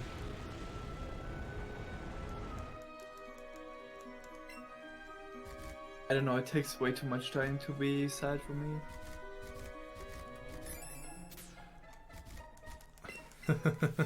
True. Yeah, the puzzles are really slow, especially the last boulder you have to push in this cave. You have to push it all the way from one end of the screen to the other end, and it takes forever. And you have to press A every single time. Yeah, that's also a thing. And the Rapidash animation also interferes with it. It dodged the attack, so this is why I put up the support training, because what I can do now actually, set up another X special attack, and then at that point Scald is strong enough to take out Kangaskhan. I'm surprised Kangaskhan went for Outrage actually. Usually it goes for I get the feeling it goes for different moves usually. Oh well. Because it went for Rapidash. But since Outrage you cannot select your target, it is random. That might be the thing. The strainer can't see me when I'm at the bottom, but he can't see me on the side, so you have to be careful when crossing him. On the next battle, I have good memories of my Rapidash trying to salvage the fight after my Starmie got killed. I tried to hit 8 flinches with Stomp in a row and almost succeeded. I was one move away. I can attest. Yeah, Warthog was actually there. Let's see, I had 135 special attacks, so I can actually go for Thunderbolts. Unless it does less than half damage, then I'll switch to Scald, but shouldn't.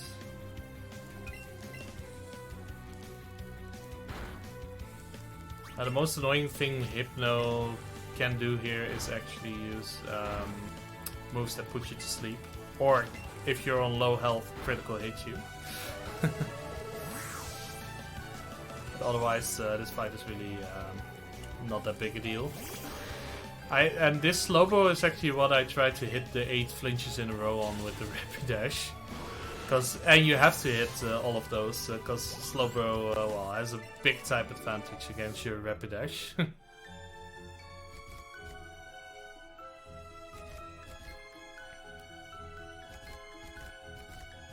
Now, luckily we get a free heal pretty right now, so and it's really conveniently placed because it sets us up for the it sets us up almost for the rest of the game.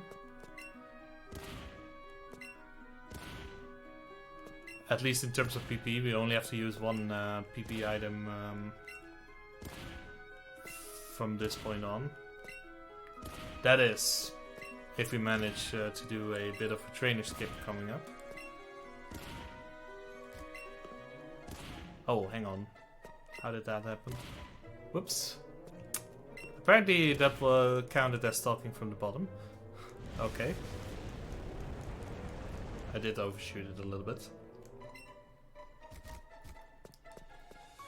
Now this trainer here is has a very special name.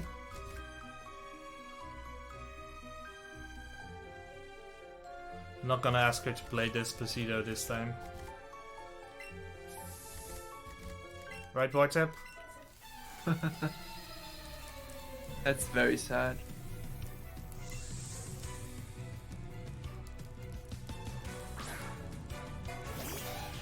Now this fight is another fight you can where you can use Hydro Pump on, but Jinx is much more forgiving if you miss Hydro Pump. The other fights you can get outright killed when you miss Hydro Pump. Jinx you can actually survive, and I did hit Hydro Pump, so that's good.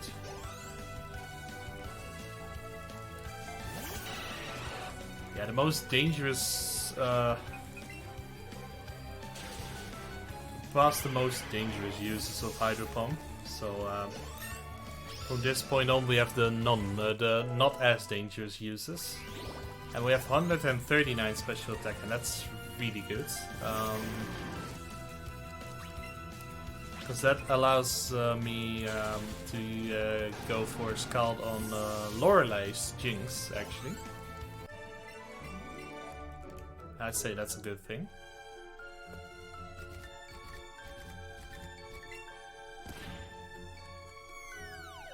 Now, prepare, Tim, if you have anything to read, do so now, because this block puzzle takes forever. Oh, no problem. We would just like to thank you all again for watching the United Kingdom Speedrunner Gathering. Normally, we would be a 2-day speedrunning marathon held 4 times a year in Glasgow, Scotland. But due to the situation with COVID-19, we're bringing you 3 days of exciting speedruns from the comfort of our own homes to yours. We only have a few runs left now after Pokemon. We've got Sonic the Hedgehog 4 Episode 2, Sonic the Hedgehog 4 Episode Metal, and Sega Sonic the Hedgehog. We are raising money to support Crisis, who are a charity supporting people out of homelessness for good. They achieve this through education, training and support with housing, employment and health. And 100% of your donations will be supporting Crisis. I'm gonna be taking it a little safe on this one, because I didn't check my defense properly. Should be fine.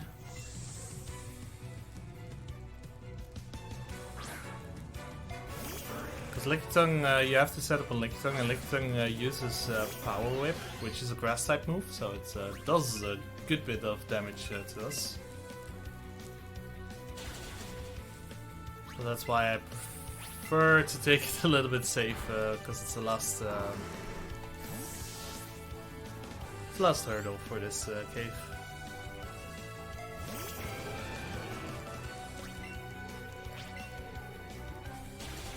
Do we have time for a donation? Go ahead. Okay, we have received $20 from Frog, who says, Ribbit, thank you for doing Game Fast, Ribbit. We even got support from the frogs. That's good.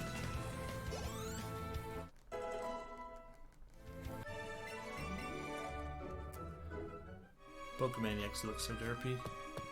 So we'll pick up one more item in this cave, and that's that full restore might potentially be used later on in the Elite Four. But we're almost out of here. Out of Victory Road.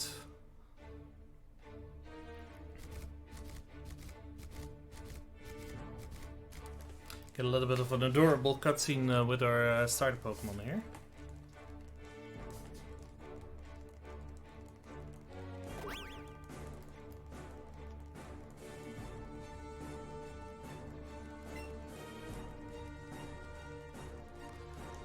Getting close to the end of the run. After which I will have a nice dinner, actually. Because honestly, I'm getting hungry.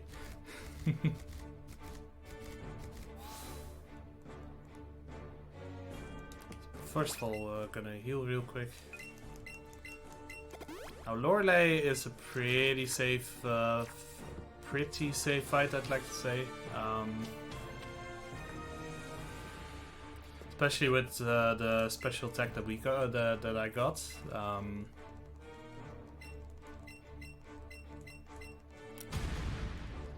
Because I have 139 special attack, which means I can actually forgo Hydro Pump on Jinx.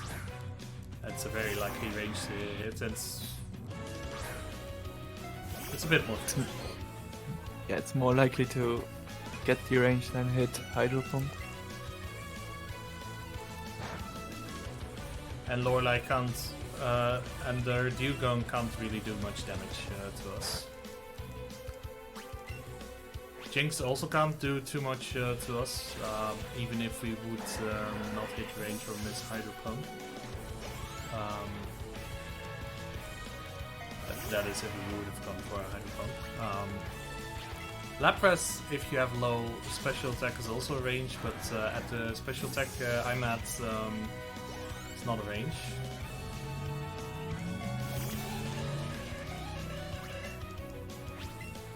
It's really convenient that Starmie learns. I went for the move. Good job, me. I mashed. Whoops. Yikes. It's fine. Being frozen solid I can get out of. I do have to review on in between. Got a Starmie popsicle. Imagine that. A Starmie popsicle. Starmie doesn't like being cold.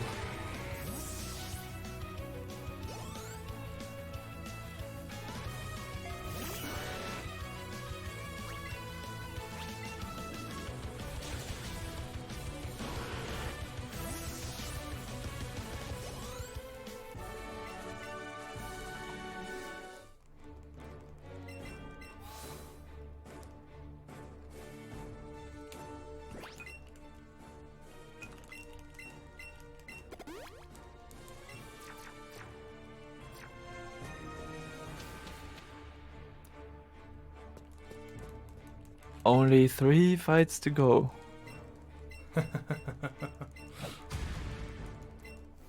Oh man. You know what the worst part is? I have my splits open, so I know how I'm doing compared to estimates, and let me tell you, it's gonna be close.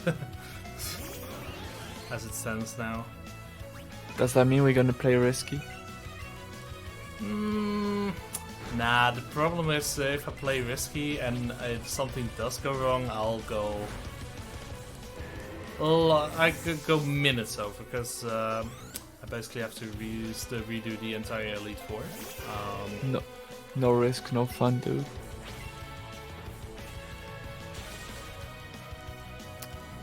I don't know. I mean, I could forgo the saves. But the problem is the champion fights. I don't really like to go without saves for that. I'll be honest. Skipping the save before lands is usually fine for me. 144, that's really good actually. I might even be able to go for the Thunderbolt on Pidgeot at this rate.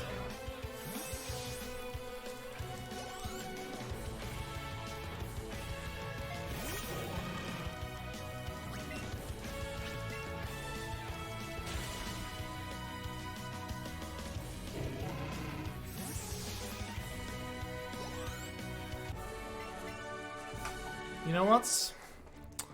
We're gonna take a few risks. Not saving is not a good risk.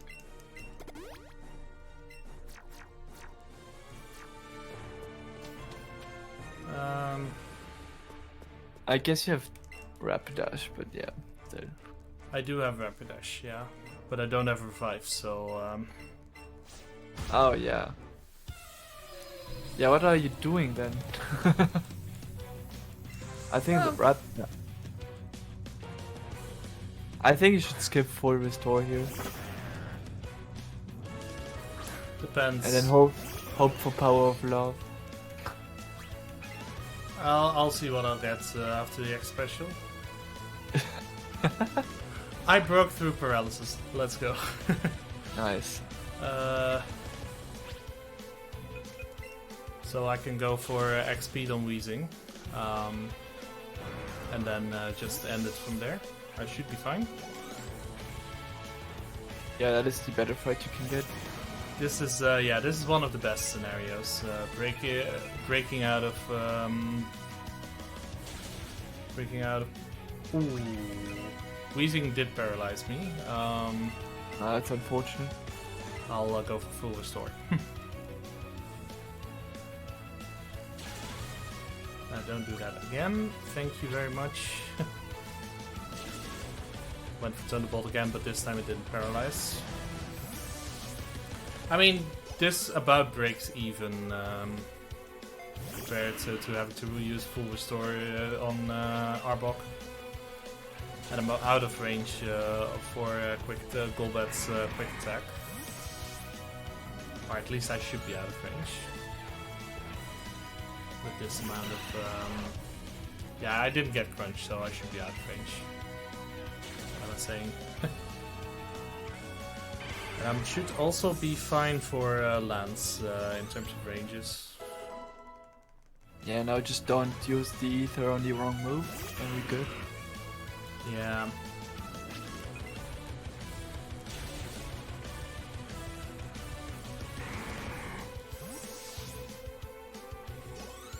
I'm gonna take it slow applying that ether, not gonna lie.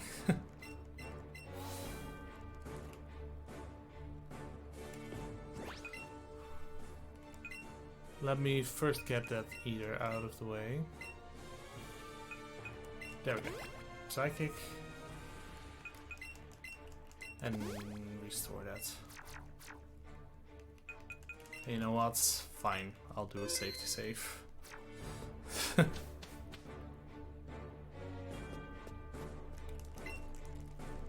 So if you die, you're going overestimate.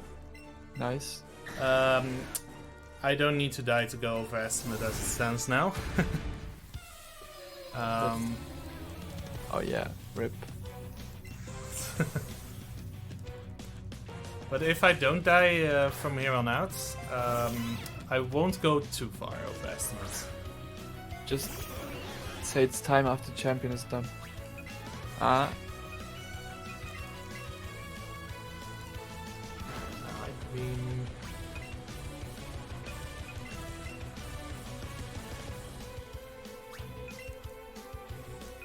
One next special attack, ha ha ha.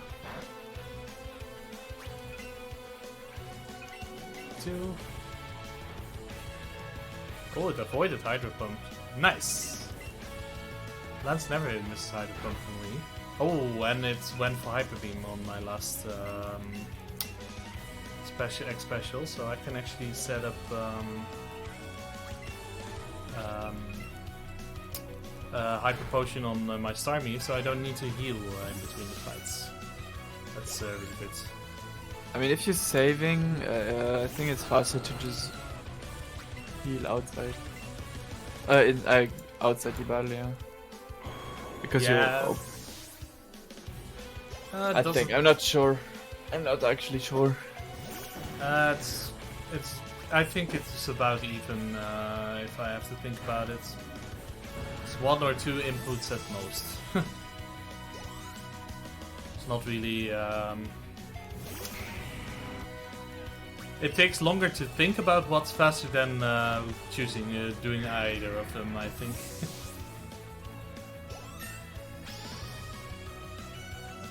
So what I got? 147.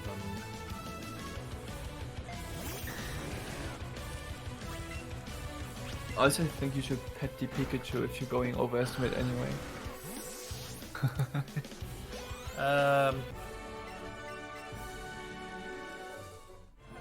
Yeah, I think I can do that. You can do a little bit of Pikachu petting. Gotta have some Pikachu petting. Sure, we'll do that.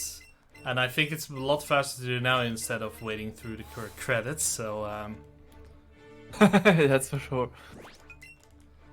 So let's see, how do you do that again? Let's see, it's partner play with Pikachu.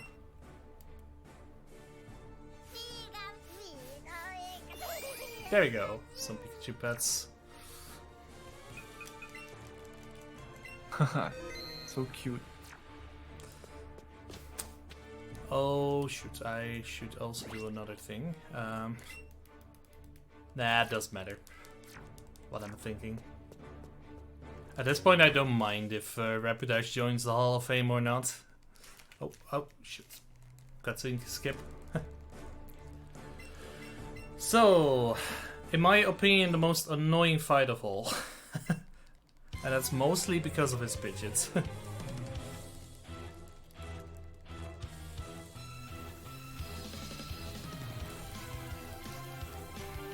I have 147 special attack, which means it's a 5 in 8 chance to hit Thunderbolt at +2 special attack. Not sure if I want to go for that. Nah.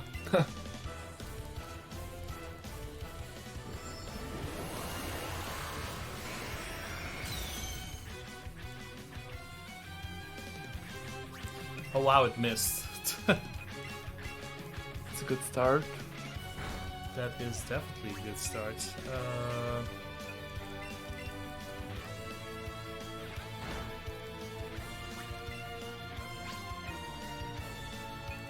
You know what?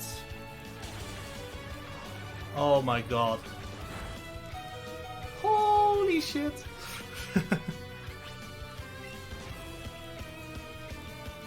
No, it has quick attack. It went for the heal. It could have gone for quick attack. You would have deserved learning the hard way that it has quick attack. But the issue now is that like this is actually bad because Jolteon also has quick attack, and I don't know how much that does.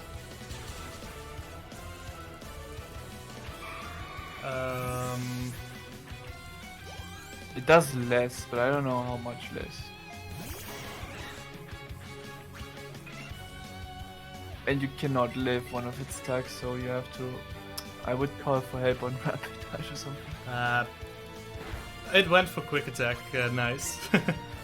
I did the heal and it went for quick attack. I gambled correctly. I'm not so sure about that one, but I mean, whatever. It worked. Fine. Luckily, the AI doesn't cheat, so yeah, we're good to go. And there goes the estimate on my end. Past the 325, but now to select the correct move on Slowbro. I have had it happen that I selected the wrong move on Marowak once, and that was painful. To lose a run like that. Actually, Dad. Okay, time will be coming up once I fade out after the Hall of Fame. So that's about a minute, less than a minute from now. It's gotta be a sub 327, so I'm only going over estimate by about 1.5 minutes, I'd like to say. Something That's more. That's about the time it took you to pet Pikachu, right? Yeah, that's also in there. So I gave you guys a little bit of a bonus as a reconciliation. So don't judge me too harshly. Well, that's not gonna happen. I'm still gonna judge you. I'm sorry. Yeah, Wartap's gonna judge me anyway, so it's whatever. He also judge me if I go underestimate. Let's face it.